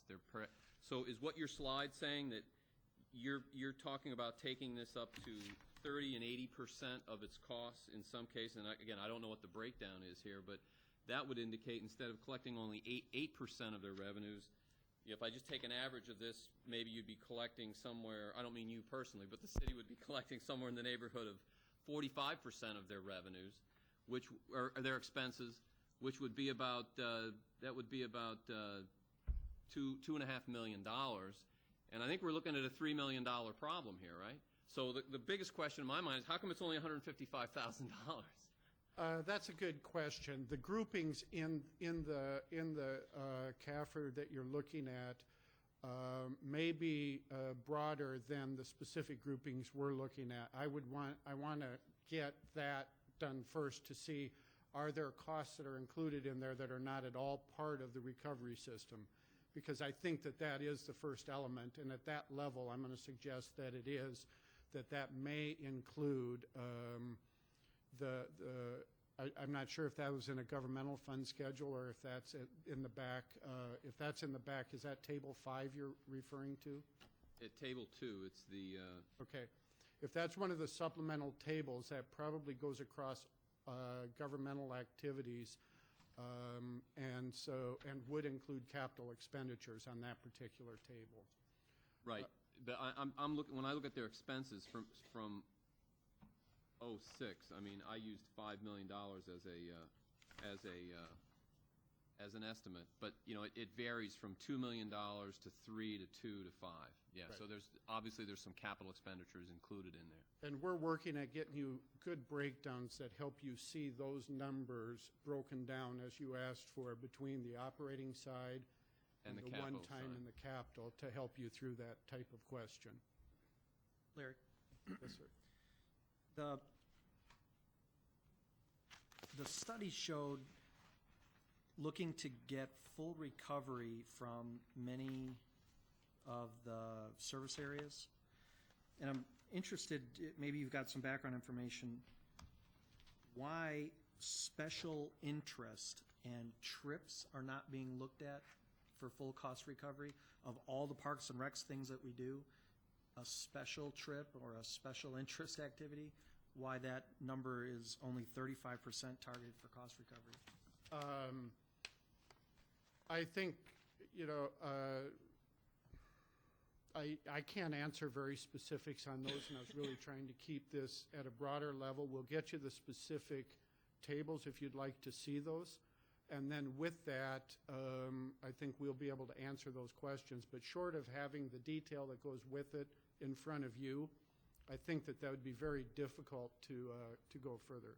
I guess I was maybe looking to bring that up a little higher.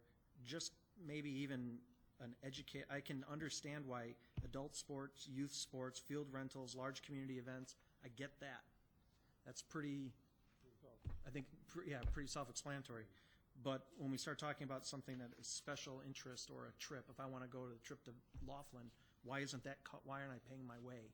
Why is the city subsidizing a trip to the museum or a trip to Laughlin or something? And so that one kind of stands out, and I didn't know if you could offer that's what the market will bear, or? That would be at the department level, and I would like to ask Mike to consider that as part of his presentation, because I think it's a fair question. I'm not prepared to answer that. Good enough, thank you.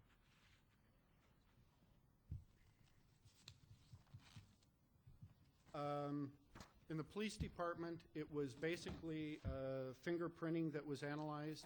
That's charged for that service.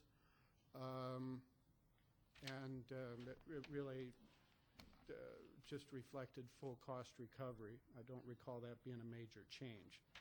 City clerk's office have both full cost recovery recommended, which is on the liquor license portion, and partial cost recovery on the special event licenses.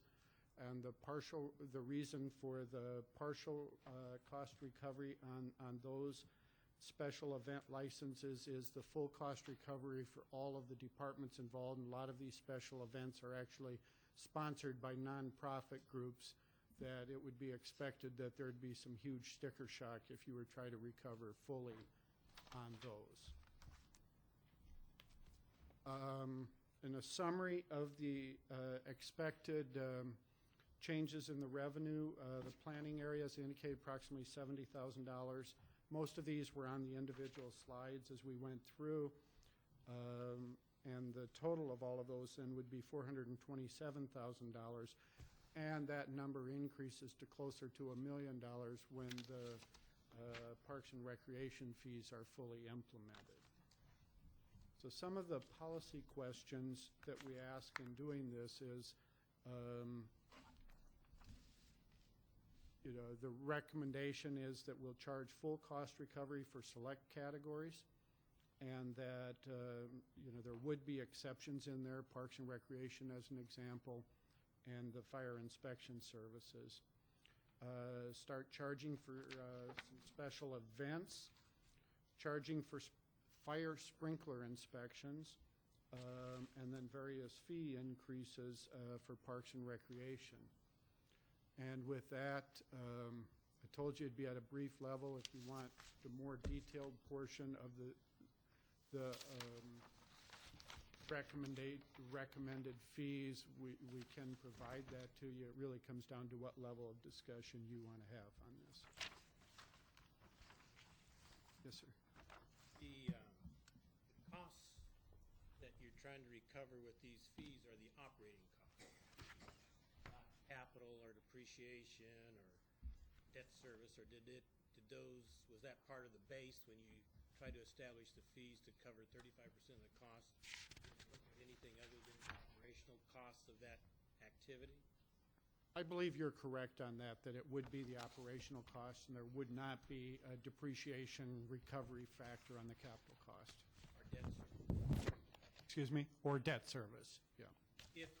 If a commercial enterprise came to the city and they wanted to do a special event by renting something we had, is that covered in this, or would we make them pay the total cost of providing them with whatever it is they want to do? In the Parks and Recreation category, that would be the total cost, or that would be the charge that would be proposed. Now, in that area, they're going to ask that the rates be adopted in a range, so that'll give the department some flexibility for say, nonprofit versus a commercial enterprise for that type of thing to allow a little discretion for that. But it'll be a fairly small range. It wouldn't be a 30% versus 100% range. But a commercial activity would be more than, not a nonprofit, somebody who just wants to rent something the city has to make some money.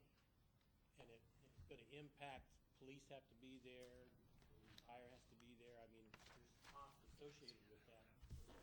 Use one of our assets. We would make them pay. Mike, you're nodding that you agree with that, with Larry's statement? Okay. I'll accept that. Marvin Fair. Do any outside groups use any of the meeting rooms or any such facilities within the city? At the ballpark in that area, quite extensively. No, I was thinking perhaps, like some of these rooms in here for community meetings or organizational meetings. We have a number of meetings in various meeting rooms. Whether or not we're fully utilized, I'm gonna take the Fifth Amendment. I don't know the answer to that. But I do know that we have organizations having meetings, whether it be here, I think it happens a little more at the City Hall building, where they will have a presentation for multiple groups, might be on the county assessor asking to have it for multiple groups. I'm not aware if we do any commercially. I'd have to check into that if ABC Corporation wanted to have it, I'm not aware that we do that. My interest primarily was if that were to be the case, were there any user fees associated with the usage of the facility? We'll follow up with that. That's a good question. The other question I had related to the office of the city clerk. Didn't I recall that they had copying fees for documents and research fees? But that's not included here. We left that out. That actually is part of the detailed study, but what it is a public records request fee, and that is guided heavily by state law. And so we left that out a little bit in the discussion because the state law trumps the cost recovery in certain elements. It can be included for commercial activities. It's quite limited as to what costs can be recovered for just private citizen requests.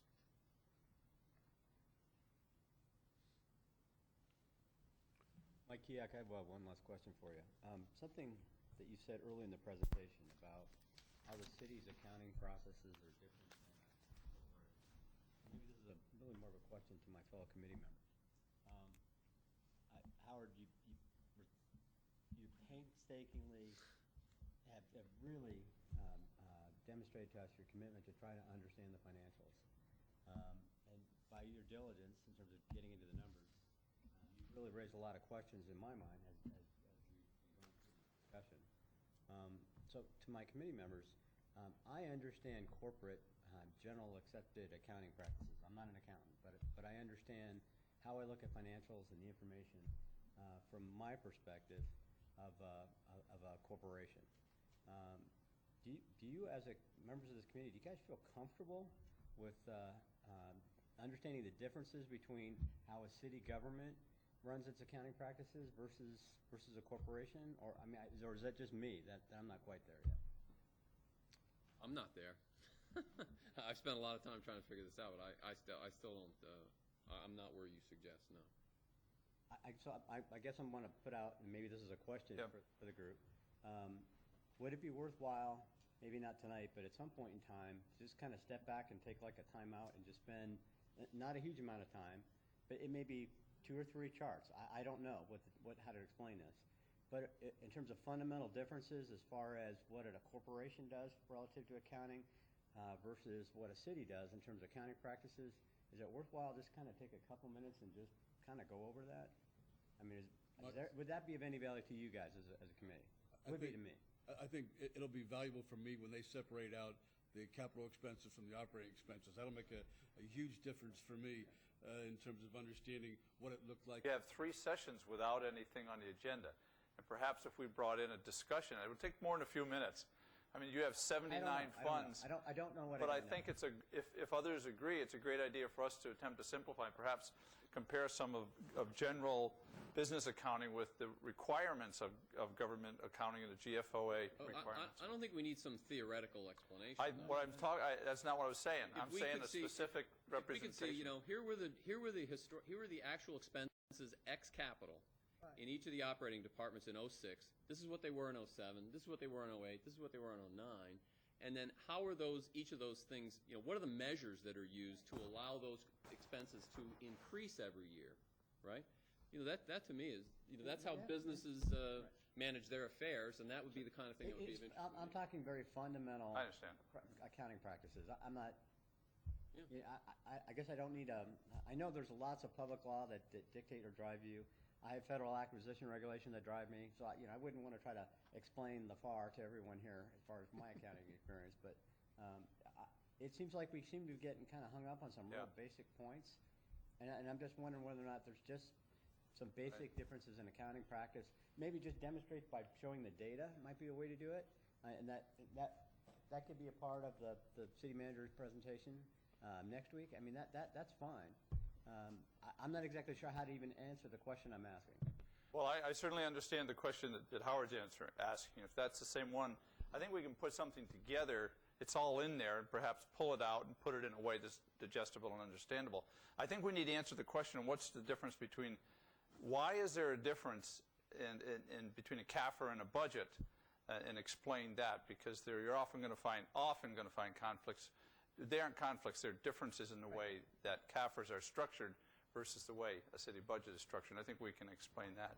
But what would you like? Would you like to see on each one of the areas presented, the large areas, simply that 06 to 09, simple representation of the revenues and expenses, and some of the differentiating factors? What are the things that might have intervened? What variables might be considered in representing those changes?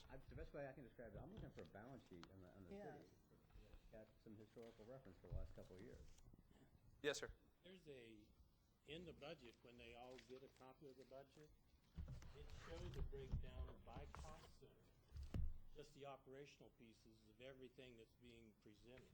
And that has the capital taken out of it? The capital's out of it, and it's for 6, 7, 8 actuals, budget 9, estimate 9, and then budget 10. So if they could start with that, maybe. Well, what I prefer to do is I'd like to see a summary maybe of the data. That's what not I'm getting necessarily at. No, that's what I'm getting at. This is the detail, and then he can move that up into the broader public safety, the broader categories. But this is probably as small as you want to get to, and then you can build it up bigger. Dick? But that doesn't get to the,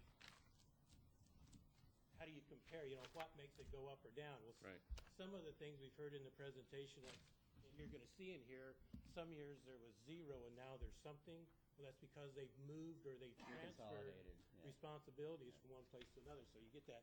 But that'll more or less wash itself out as it comes up into the broader categories. Dick, what's not in here is the operational revenues are not broken out. I'm hoping Total that revenues. we'll address a lot of that next week. Did you hear John's comment that he expects to address a lot of that next week? In the meantime, perhaps there's some things we can do to get at some of the specific questions tonight, like the difference between CAFR, unless you want to include that in CAFR and budget. But anyway, at any rate, if we don't accomplish next week the kind of simplification of this that you're looking for, then let's set aside some time. You've got 3 meetings to get square on how you want to, make suggestions to the council. Why don't we see what happens next week? And if it doesn't hit that and the interest that Howard's expressed, let's be more precise and let us fine tune it. Are we going to have opportunity for discussion next week? Absolutely. Absolutely. Did you want to clarify something? question. The only thing I wanted to clarify is the schedule that Larry referred to. As we went through from the questions, we realized that in past years, not every year was consistent in how it was. In answering your question, does it exclude the one-time costs in there? We have revised those schedules that will go forward in new schedules, and we'll be presenting those or making those available to you to break it out so that you have it between the ongoing costs and the one-time costs to help you through it. I just wanted that clarification, if I could. Can we take a short break, folks? What is next? Next thing is a discussion of possible revenue generators. Okay. So let's take it till quarter after. That's about 7. Long story. I know when I'm. Well, I asked Dick. he told me this last week, but Bill.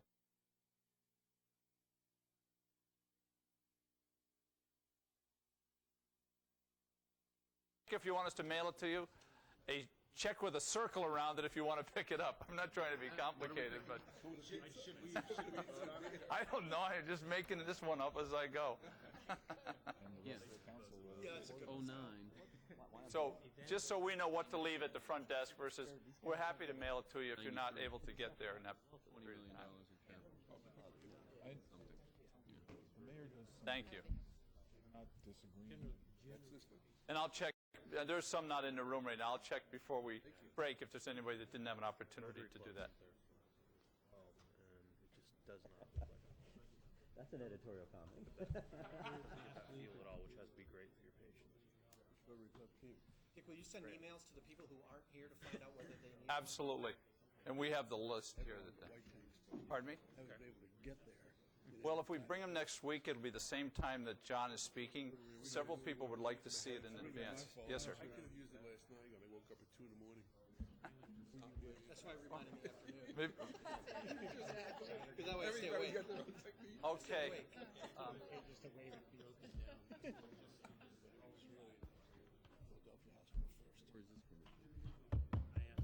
We're ready to begin. I think, you know, what we might do, the sign-up sheet that comes around, we'll note the people who've left or aren't here so that we can contact them. Was it good? And that's the same, and offer them the same opportunity. It is, if you want to. Okay, the next portion, we've got 45 minutes, folks, which is a good bit of time to examine the question and to generate some ideas around revenue-generating thoughts that you considered. In your handout today is this little list, and again, not meant to be by any means conclusive in terms of determination or in length. Research Adopt a Street, Adopt a Tree program. This is sort of a brainstorming, a thoughtful brainstorming conversation about ideas you think might be worthy of consideration. So we start to harvest those things that have perhaps been on your mind as we've gone through the process. So I open this up to your interests and thoughts. I know we'll keep notes over there, but I want to keep some public notes here along the way so that we can see what you're saying. What kind of revenue-generating thoughts have you had, or the ones that you may have heard that you thought were particularly valuable? You know, the final, I don't know if this is on. The final one on the list that says digital billboards, I cut an article from the newspaper not too long ago that says Glendale has come up with a way to gain $3 million in one-time cash and to add at least $60,000 every month to city coffers. The Golden Geese are the digital billboards flashing along Loop 101 in the city's sports and entertainment district. The key to the one-time $3 million was that those were installed on city property, city-owned property adjacent to Loop 101. Yes. So I guess my first question is, does the city own any property next to Highway 10 or 10, well, not 101, but I guess it would be next to 10 out here? And if so, would it be appropriate to consider something like this with regard to the sports stadium, or is there a way to make this work in some way? This article went on to say that they had had very few complaints about the signs, and that they seemed to be a success in the places where they had been installed. Great question. Good point. I read that in the paper. It was pretty impressive. So the question, digital billboard, like the generator of thought is the Glendale situation. Do we have the property? And is it an opportunity consistent with either our laws or our values or whatever? Okay, thank you. And jump in if you'd like to talk about that a little bit. This is a wide open kind of conversation. Didn't one of the city governments start to lease space on their vehicles to rent to companies? Yes, I saw that just this morning in advertising on city vehicles. Eat at Joe's Crab Shack on the side of a trash truck or something. This is not uncommon in a lot of cities.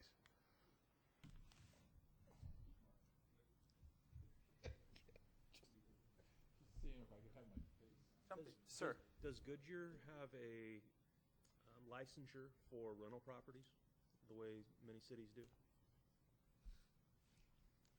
We do? Yes, we do.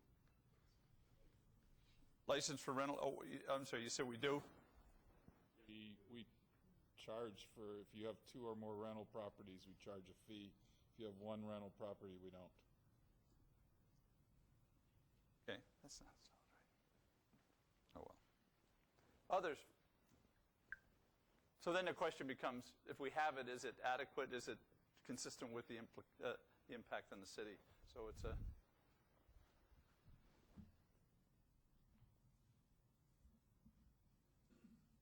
Is it at the appropriate level? I write these more so I can read them than you. Yes, sir.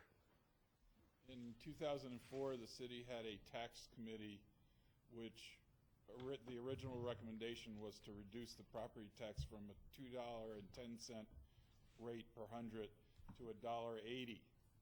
The final recommendation from the committee was based on the revenue generation of the construction sales tax. And the property tax was taken down to $1.60. The construction sales tax now generates 10% of the revenue that was estimated in 2005 and 2006. Would it be appropriate to bring the property tax back to the recommended level so the city had an adequate and stable revenue source? In this case, would your recommended level being $1.80? That was the recommendation of the committee. And the offset, the adopted offset was a tax on materials in essence and construction-based right. And expenditures. Since we have no construction now, is it appropriate to come back to that level? Is that commensurate with other cities? That would put us at the high end, but not the top end. Okay. Yeah, I'd also like to point out that from 08 to 09, property taxes were up $4 million. They're not down. However, assessed valuation has dropped dramatically as a result of this year's results.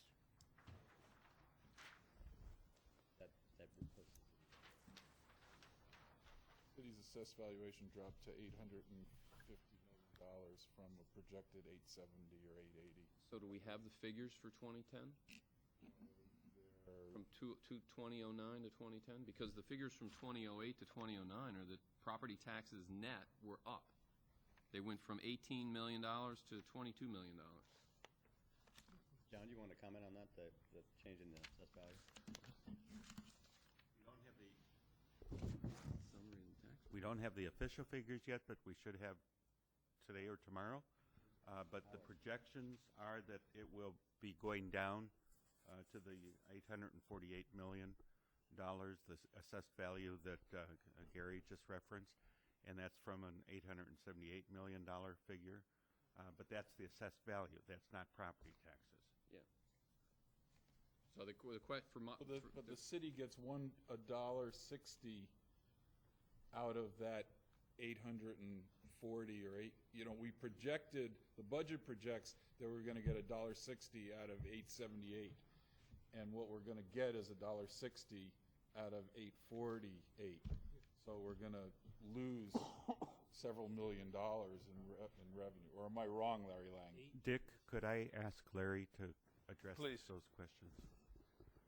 I just want to answer it real quick so you don't spend a lot of time on it. The primary property tax is the only portion of the property tax that can go to general fund activities. And we are at our constitutional limit on that. We cannot raise it without a vote of the people. The only rate that the city council could increase further if they chose to would be the secondary, which goes towards bond issues but does not help in the operations, which is a lot of what we're talking about. Did I confuse or was that clear? Does that mean that the question that Mr. Gelser asked was about the 160? Does that mean when the 160 was established, that became the guidepost for the state regulation that allows change over time? Yes, the 160 included a blend of primary and secondary. And the primary is right now at its limit. Okay. So Larry, out of the 160, how much is the primary? 90 cents or $1.10? Just saw those numbers today. I believe for next year, 76 cents, if I remember right, will be primary. And so what's that? 84 cents will be secondary. So in other words, we could raise the secondary limit and use some of those funds that are generated to purchase bonds and to replace the construction sales tax that has evaporated. No? Why not? It would have to be voter-authorized projects to sell additional bonds. But we have voter-authorized projects already. Yeah. That are unfunded. I'm not going to say that you can't discuss it, and I didn't mean that, Gary. Okay. What I'm saying is that I understand that you can't take we cannot take it for property operations. tax money and put it in the general fund. I understand that. Okay. That's maxed Without out. a Yes, vote. that's correct. And I just wanted that in that to make it kind of clear. Okay, here's a scenario, what if, and I don't know if we have the authority or not.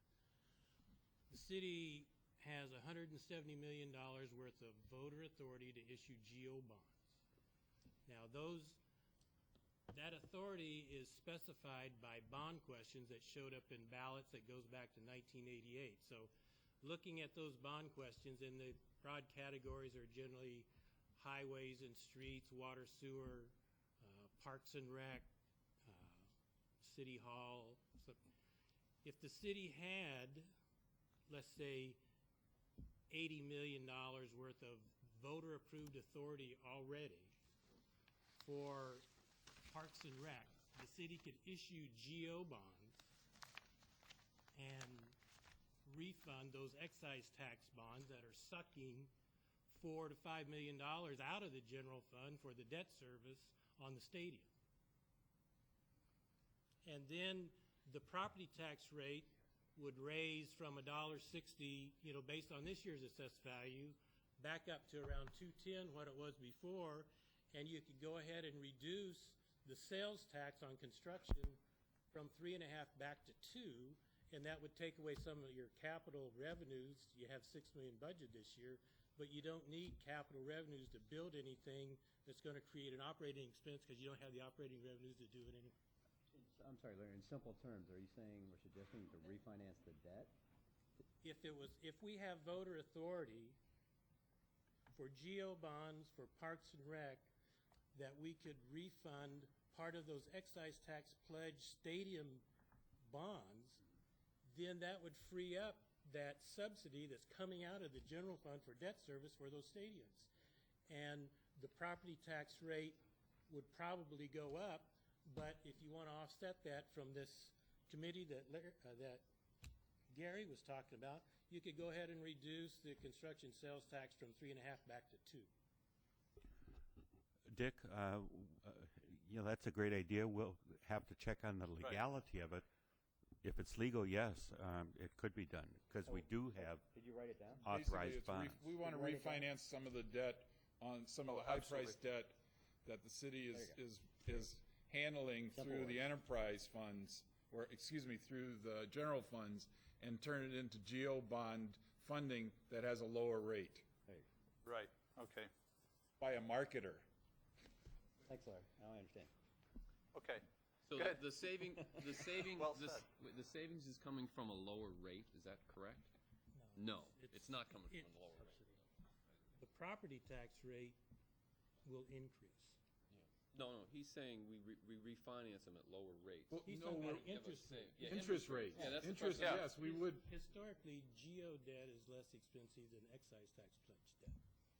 I don't know what the interest rate was Cost of on money's excise different. tax, and I don't know what they can sell GEOs for this year. Right, so So the savings is the cost of money, But it would right? more than likely. yeah, if at today's rates, there's savings over whatever the current correct. bonds are. So we'd have to Right. look at that. Right, absolutely. But my question is, are property taxes in absolute dollars actually lower or higher than what they've been historically? I mean, because we can talk about percentages and rates and so many dollars per million and everything else, but you know what we're really talking about here is that the cost of running the city keeps going up, and there are some revenues that are going down. And our property taxes one that's actually absolutely gone down because the table that I'm using, which actually doesn't match up with the table that Larry's got in his book, and I don't know why they don't match up, it says property taxes are consistently going up in Goodyear on an absolute basis. And so my question is, if are we expecting them to be higher in 2010 than they were in 29? And if they are, is that the right place to try to look for more revenues? But property tax is a total developed property. As property gets developed, it comes on the tax rolls, and a year and a half later, you collect property tax from that property. So for starts, there's a year and a half lag time in getting the revenue, but you've been providing the service. And the second thing is we have increased, if you look at all the tables of all the services that the city provides and the number of fire calls has increased because we have more people and more development. Number of police calls has increased because of the same thing. So the property tax is a gross number, The not a data I'm looking at is not that a- the numbers of services have really not increased substantially that are commensurate with the cost of operating the cities has been. And those are the questions I've been asking each of these departments as they've gotten up. You know, this number, I mean, the only number I have is, the only numbers I have are what are in those CAFRs. I don't know what other measures John may use. Hopefully he's going to tell us a little bit more about Or how- what's changed over time, or, yes, yeah. I understand. And your question now is, in real dollars, are we going to have more money next year from property tax than we have this year? Or what's been the history of property taxes? Yeah, and to me, if a revenue is going up, right, but it's not going up as fast as the expenses are, then the question in my mind is, well, should we try to add more revenues, or should we look at what the expenses are? Why are the expenses going up so much higher rate than what the revenues are? If this table said that property taxes had fallen by $4 million, then I would go along with, yeah, we need to do something perhaps about property taxes. But these numbers say they haven't. No. But then we understand that the point made about having a drop in AV will pretty much automatically result in a drop in revenues from property Well, tax. and that's the question for Larry, is what does he expect for 2010? And that's one As we'll give you compared to next week. Yeah, as John said, we're not in a position to say that right now, but Howard, we'll note. Howard, what table are you referring to so we can make sure Table 3 in the CAFR, Okay. page 117. Thank you. Larry.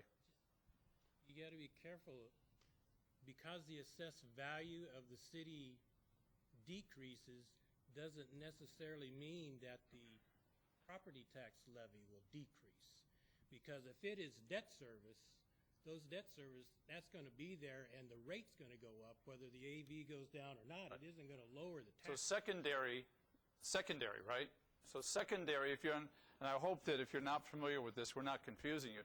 But but secondary tax will always adjust to the debt that it has to serve, right? Primary won't. Fair? But Fair? primary is a larger component. So where you will drop is on primary. If you have an AV drop, you'll have a proportionate drop in primary.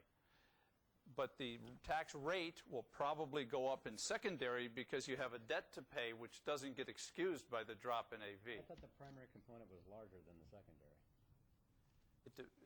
City to city. The secondary is strictly based on debt service. If there's no debt service, it's zero. For Goodyear, I thought the primary was larger than the secondary. What Larry said, the primary was This- 76 this cents, year- $1.60? In this budget year, the secondary is 9.5 million and the primary is 5.3. So the total's 14.8. And that's everything but the special districts and the CFDs. Which are not in that at all. Right. Because that's someone that, yes. The question that I have is we are paying debt service reduction out of the general fund this year and last year for the first time. Is that, don't we have 8 million? I may have the numbers mixed up. It's either 8.4 or 4.8 million are going toward debt service reduction out of the general fund on top of the debt service? That is correct. Is the figure the 4.8 though, Larry? This year, the 4.8. Yes. It's 4.8, okay. That is correct. And that's the first time that we've been in this position for the last couple of years. I hate to believe pin it, so. but it's since the ballpark. I believe so, yes. Okay. That is to pay for the ballpark, and it's going up next year. And we've got a specific discussion on the ballpark as I think toward the end, 2 or 3 meetings from now, the last meeting.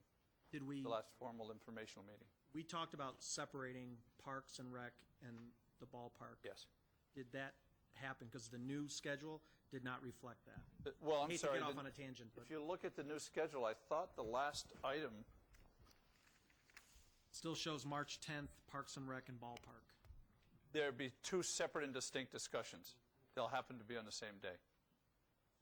My question was, last week we had discussed actually separating them by calendar day because the ballpark discussion is going to be lengthy. Okay, I see. And the Yeah. suggestion was to move the ballpark to the 24th, leave Parks and Rec on the 10th. And Alice says, yeah, that's Yes, what he okay. recalls as That's, well. that's right, yeah, okay.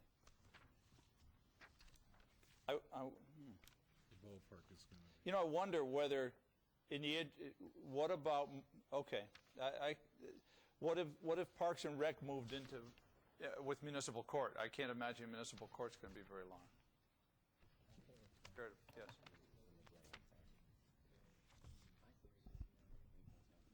March 5th is spring training opening day. March 24th, okay, good. Sorry that we missed that, folks. What is March 24th? March 24th for Ballpark? Ballpark. And then we'll just do March 10th, Park and Recreation, and open discussion like this. Good. Good. Can I move on to another idea? Yes. Are we good? Yes, sure. Okay. In general terms, I'm not sure if I completely understand this yet, but is it fair to say that capital investments are paid from general funds?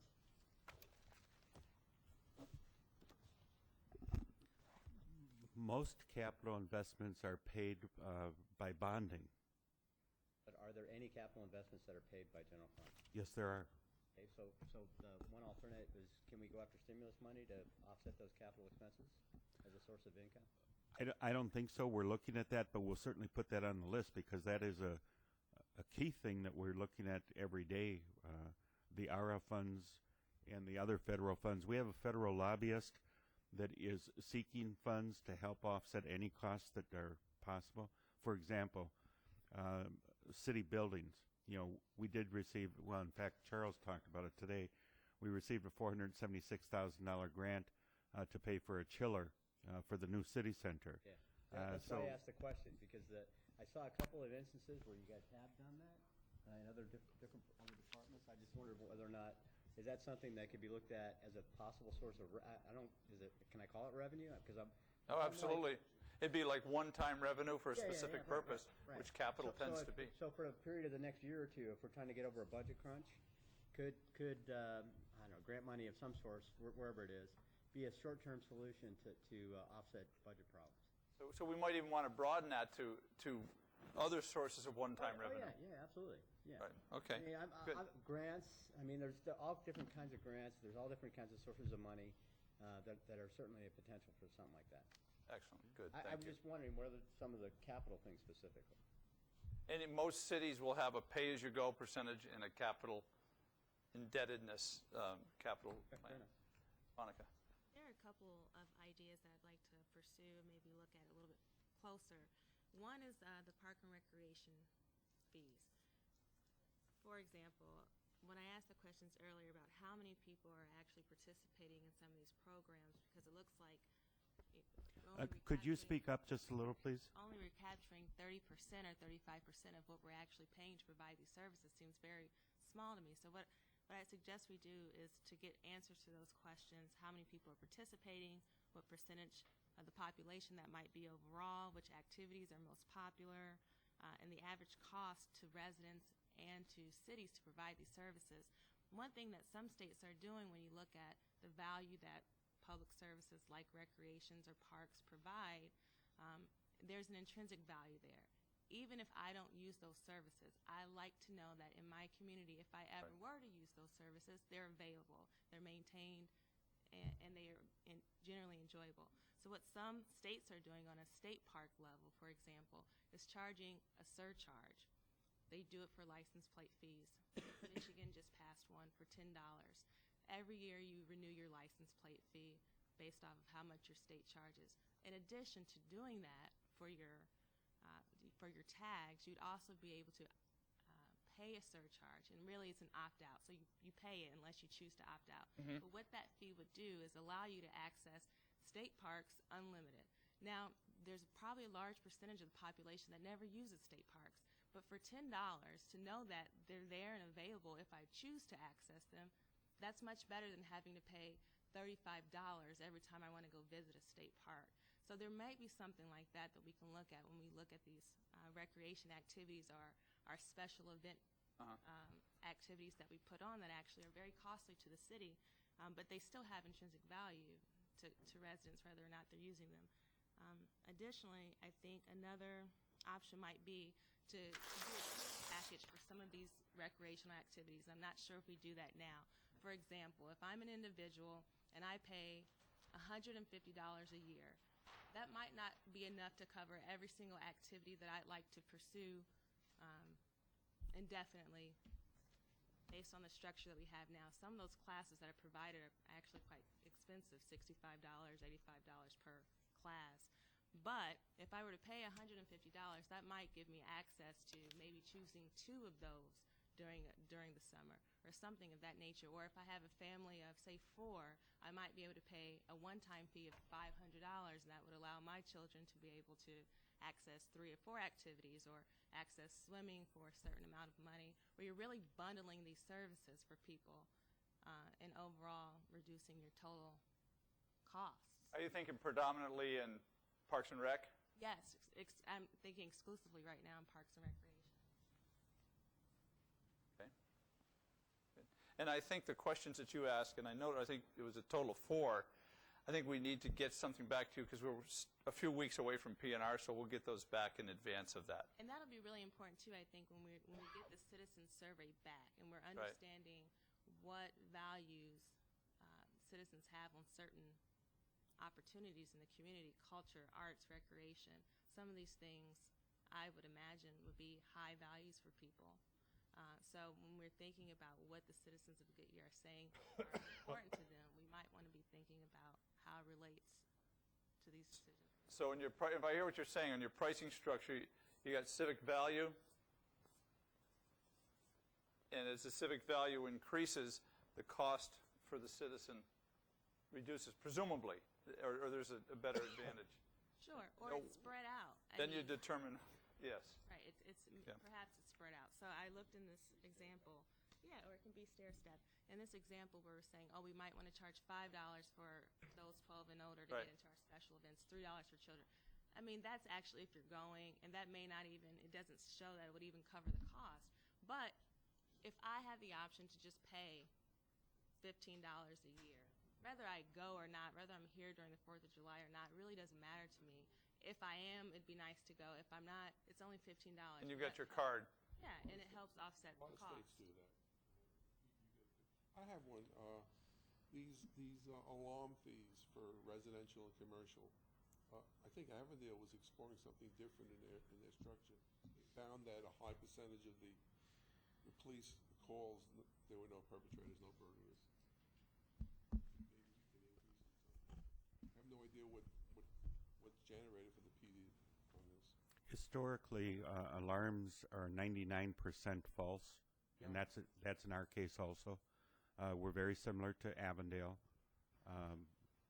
so that's definitely an area to look at. Yes, ma'am. I've been in several locations in the last couple of years where they have tollways. And the tollways that I have used, by and large, run parallel to a road that is not a tollway. It just gets you there faster with less stoplights, and if you pay a couple of bucks, you know that you're not going to get hung up in heavy traffic. And I noted that Arizona has no tollways. I know that this would be a long-term kind of thing, but I'm just interested in knowing if anyone has ever explored the notion. For instance, the city of Goodyear is now a very long city from north to south. If we were ever looking at wanting to get from one end to the other expediently and long-term planning, would it even be something that we should look at or even know about? I note that there is a tollway into Hilton Head, South Carolina, and that's an island, and as you go in, you've got two ways to go. One's a tollway, one's not, and a lot of people take that tollway in. Okay, thank you. I spent the first 8 years of my career with a tollway, New York State Thruway Authority. Yeah. Thomas E. Dewey Highway. Thomas E. Dewey Highway. It's now the Thruway and Canal Authority, because they ran out of their 50-year sanctions, so they had to change their business, so they took over the Erie Canal, which I thought was interesting. Other thoughts? Yes, sir. I've actually got two. The first one is in the CFD administration. I noticed in the fee structure that we just talked about, CFDs were not even discussed, and by their own definition, they are a mechanism whereby developers may request to form a general district or utility district for the purpose of financing public infrastructure and improvements. So it's developer-driven for a specific area to take care of their specific needs. However, the city, under CFD administration, is paying out $190,000 to run those CFDs. There's a revenue side. There's a fee paid by the CFDs to the city. Does it cover the $190,000? I didn't see it tonight. I believe it does totally cover the costs of it. So, I should have asked that but during we Larry's can get those presentation, specific numbers for you too. So, thank you. Some cities have explored in solid waste. They put a barcode on the container and they charge the residents or the companies by the weight. They have a laser scanner and it's able to find out what the weight is and so on. Oh, for refuse pickup? Can I, if you don't mind, Al, I'd like to kind of piggyback on that. Maybe we just take it to the size can that you have.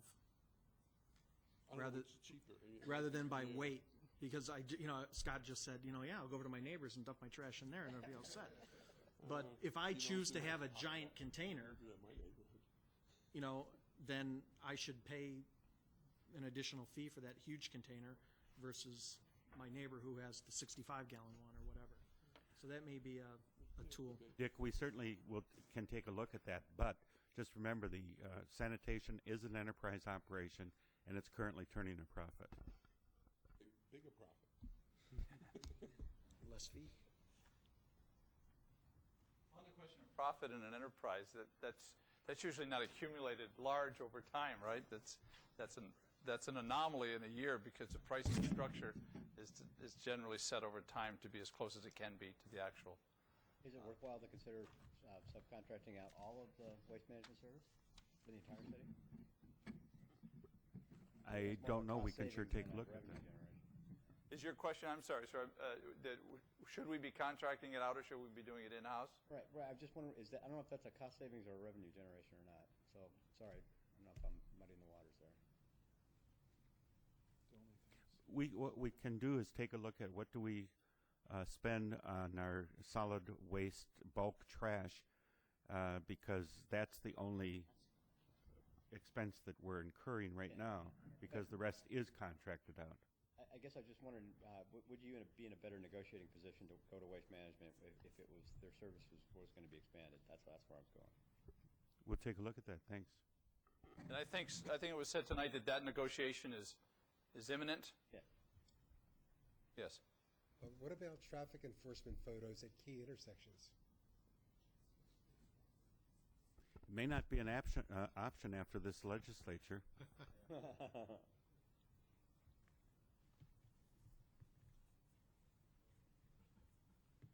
Used in a number of cities in the valley. Yes, sir. Visit the water rates. When is that up, Charles? 4 more years? 3 more, yeah. We have 3 more years of increases already approved. Yeah, I was there. And again, with the enterprise fund question associated with it, no particular value to the general fund. But that's coming up in 3 more years. Yeah. Yes, sir. Chief Louisi mentioned last week about the fire department looking at ways of generating revenue for participation in state and regional wildfire. I hate to show out my expertise, but I think there's a big revenue possibility there to bring in some money to the city. The wildland community, the way that it works is not only does it cover your expenses, but then there's a little bit extra in there. And I think he may have mentioned that at the Fed level, once the Fed's involved, it's a very specific fee structure. I don't know. And at the state level, there's a very specific fee structure. There's one at the state level also. And it's already negotiated. It's already in place. We've just got to. The city has to want to do it and take a more active role in getting it done. And I can let you know, Bill, that the city definitely wants to do it. We did 2 this past year, and our crews are available for that. So I forget what we made, but I think we made a profit of $30,000 or something this year. Yeah, for one fire, I think. Yeah. For one fire. Aren't those fees based on either fighting the fire or supporting the department that is fighting it by covering their stations, right? Just showing up. It not only pays for the actual costs incurred, it pays a per hour fee for the truck, and it also pays you for backfilling the positions that the personnel are vacating. That money that's generated then, is that the fire department or general? General fund. So the fire department sells itself out to other cities or municipalities. Can the police department do that? Not municipalities, Mike. It's basically state wildland fires or federal wildland fires. I understand, but the concept is that someone outside of the city is paying for their service. I'm just asking, can the police department have a similar arrangement where they provide surge police support for a neighboring city or for PIR or whatever, fill in the blank? Is that a possibility? Yes, it is. I don't think it's a big revenue generator, but for example, if we have to go cover PIR or furnish some services there, we do get reimbursed for all of that. You said, or as far as fire is concerned, do they cover other parts? I mean, I know No. Avondale's in some sort of thing with Litchfield, or is that in? Well, they have a mutual agreement that if something. We have a mutual aid agreement where the entire Phoenix metropolitan area, we respond to everyone's calls, they respond to our calls, and what we are doing right now, it is Avondale and Litchfield Park are not in any form of agreement. What we're doing right now is talking with Litchfield Park as far as the possibility of having one of our fire stations provide them service so that they can then get out of their contract with Rural Metro. So that would be a contractual, revenue generating thing for Yes, it would Goodyear be. then? Yes, it I would kept be. thinking about the police chief's comment about the fact that the gang task force, that they were part of a task force, and they could bring the task force to the city, or vice versa. I've just wondered if there were other aspects of that same concept of basically providing service to other entities, other police forces, whether it's other communities, cities, or whatever level, City of Phoenix for that matter. I'm just wondering, it seems like the fire department had that worked out pretty well. There are other opportunities for the police department as well, is where I was thinking. Okay, I think that's a general question. I do think they have a lot of mutual shared things, but there's no money that changes hands. That's the point. That's my point. No money. Now, the only time I've seen money change hands, and I was asked a number of times, would we deliver service to Fountain Hills, or would we deliver service to Carefree or Cave Creek? And those become businesses if you choose to get into them with possibilities. When the police made their presentation, one of the things they talked about is that overtime is no longer being utilized by the police, by the city paying for overtime. Do we allow our police officers to get private overtime? I guess I'm trying to remember what the correct phrase of that is, or are Yes, we do. So there is revenue for the officers directly that they can get extra hours working at the stadium or working somewhere else that the city is not paying for, but they get it as income. Is that Yes, correct? there is. Okay. Schools, website. It's usually for events or for... For special events, usually is the case.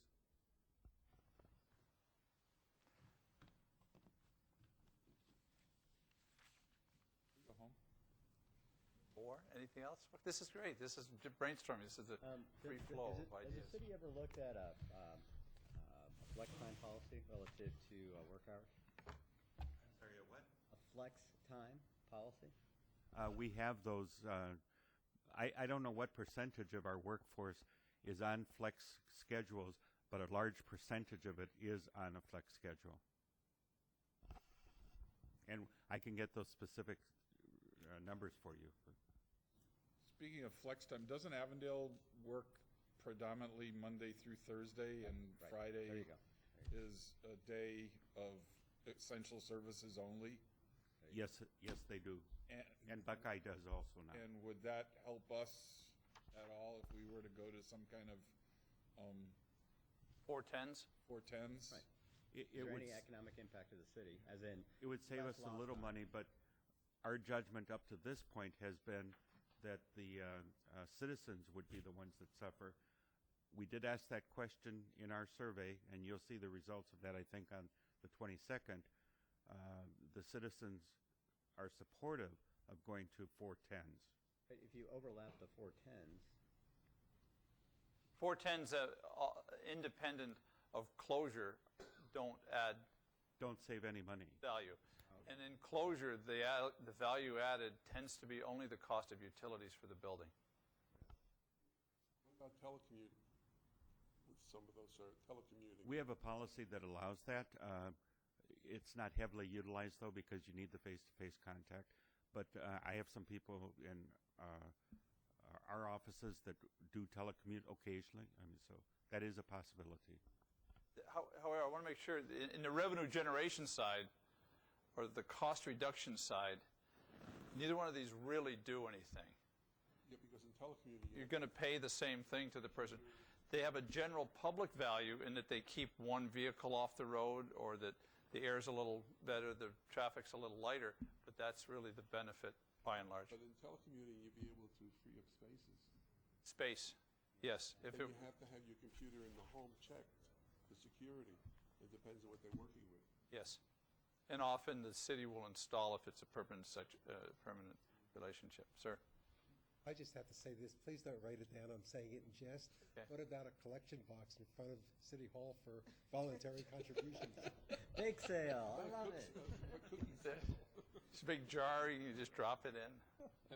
Have the city ever looked at selling assets, capital assets? Yes, we have. Right now, we have several assets that, like Duncan Farms, for example. We had it appraised recently. Right now is not a great time to sell, though. So, but we are always looking at that. What about other assets like equipment type assets? We have, I think, I forget, Charles, you mentioned we've gotten rid of 36, is it? Of 40-some vehicles that we've identified as being something that we could get rid of in the past year and a half, so we are doing that right now. Those are sold at auction, right, in general? Yeah, public auction. I have a question that kind of made me, because I'm just new here, I'm not really familiar with what Goodyear has done with respect to advertising golf and driving people to this area to play golf. Are there other things they can do? Have we worked with other communities to bring executives on executive medicals or executive physicals with a round of golf or a little racing at PIR, some package that would utilize several, maybe even several of the things that we have available to us. I don't know, just think about how to use what we have. With the presumption if we can help sell it and it brings in revenues, we paid for the work and the effort associated with it. I think if that comes out of, I don't know, development or wherever those things are figured out. I mean, people would have to agree to participate, hospitals or physician offices would have to agree to participate, but nobody loses in that with respect to insurance coverage. It's a one price for a package with several things. So you're kind of talking about help the city maybe facilitating that kind of discussion. Yeah, and we'll make sure to mention that to Paula back there under economic development, because that's in her arena and she can talk about it in 2 weeks. Okay. And take me to the next thing is most of you know that I work for Cancer Treatment Centers of America, and as we started to build a bench of physicians, we found that the physicians that we need to come to our hospital to take care of our patients are either in Central City or further east, and it's like pulling teeth to get them to come to the West Valley to take care of patients. So I don't know that we're rated as an underserved area, but it depends how you define underserved. If you're willing to wait 3 or 4 or 5 weeks for an internal med appointment, to me that's underserved, whether they rate it that way or not. Have we done things to encourage some of those big practices in Center Phoenix to set up some kind of satellite office in this area? I don't know the answer to that, but it's... I think part of that was what he's saying too. With the 2 baseball teams here this year is already, I see a lot more of that being generated to get more to the west side. Because there are more teams now moving to the west side. I think it's moving a lot of that sports stuff to the west side. So that's, I think that's being started. But like I said, I don't know if it can be built on from that or not. Right, I agree. It's one more thing. I mean, you have people from those areas that have spring training teams here. What better time to come watch them play a little spring training, get a little physical, hit a few golf balls. I mean, there's a lot of things you could package together maybe. I don't know. So there's that a little bit of a taking advantage of the visitor trade? Yeah, and we are, quite frankly, marketing very aggressively with our stadium. Ohio tickets, people traveling out here, staying out here, and we're advertising in Ohio and going after that Ohio market heavily. Don't forget Kentucky. MLB says no more. Yeah, they're pretty much running out down there. Bill. Well, we're rated 9 o'clock, folks. Can I take 1 minute just to remind you of a couple things that I heard that I think we'll be following up on. I'm sure they have them over here. I think we're going to do a little brief summary of the enterprise versus general fund structures, because that's come up a number of times. We just want to share that. I think we did it before. We'll make sure that covers the points that have been brought up again. We're going to get you all a budget hard copy, so we've got the information here. If you pick it up tomorrow is okay, right? Pick it up tomorrow. Or if you circled the check, it'll be sent to you. We're going to compare the CAFR structures to budget structures.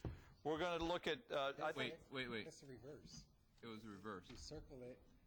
We mail it to you. No, you pick it up. Oh, that's right. Pick it up. Yeah. That's right. Okay. That's right. Circle, pick up. Check, mail. Got it. The check is in the mail.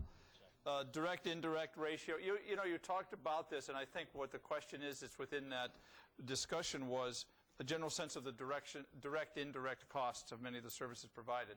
It was circled around the question of manager. And I think in the definition, perhaps it's in your mind, but it's a direct, indirect kind of question that we'll try to address. The point that you brought up, and I've got all 4 of those. We'll get something on that. The percentage levels. Why are some of the percentage levels identified in relationship to city versus fee? So that question come up, and those are largely public value questions. And so I think that's what you'll get back. And user rates for facility use, and what is the pricing structure for those? And in fact, I think implied in that is that something we can also market and have a revenue source from? Is that correct? Okay. That's it, folks. Thank you very much. Unless you have anything else, see you next Tuesday here. Thank you. Okay. Good night. Have a good night. You too. Put it here and everything. Thank you. Just trying to understand it. Thank you. Oh, that was a little bit for maybe a dozen positions. Those are really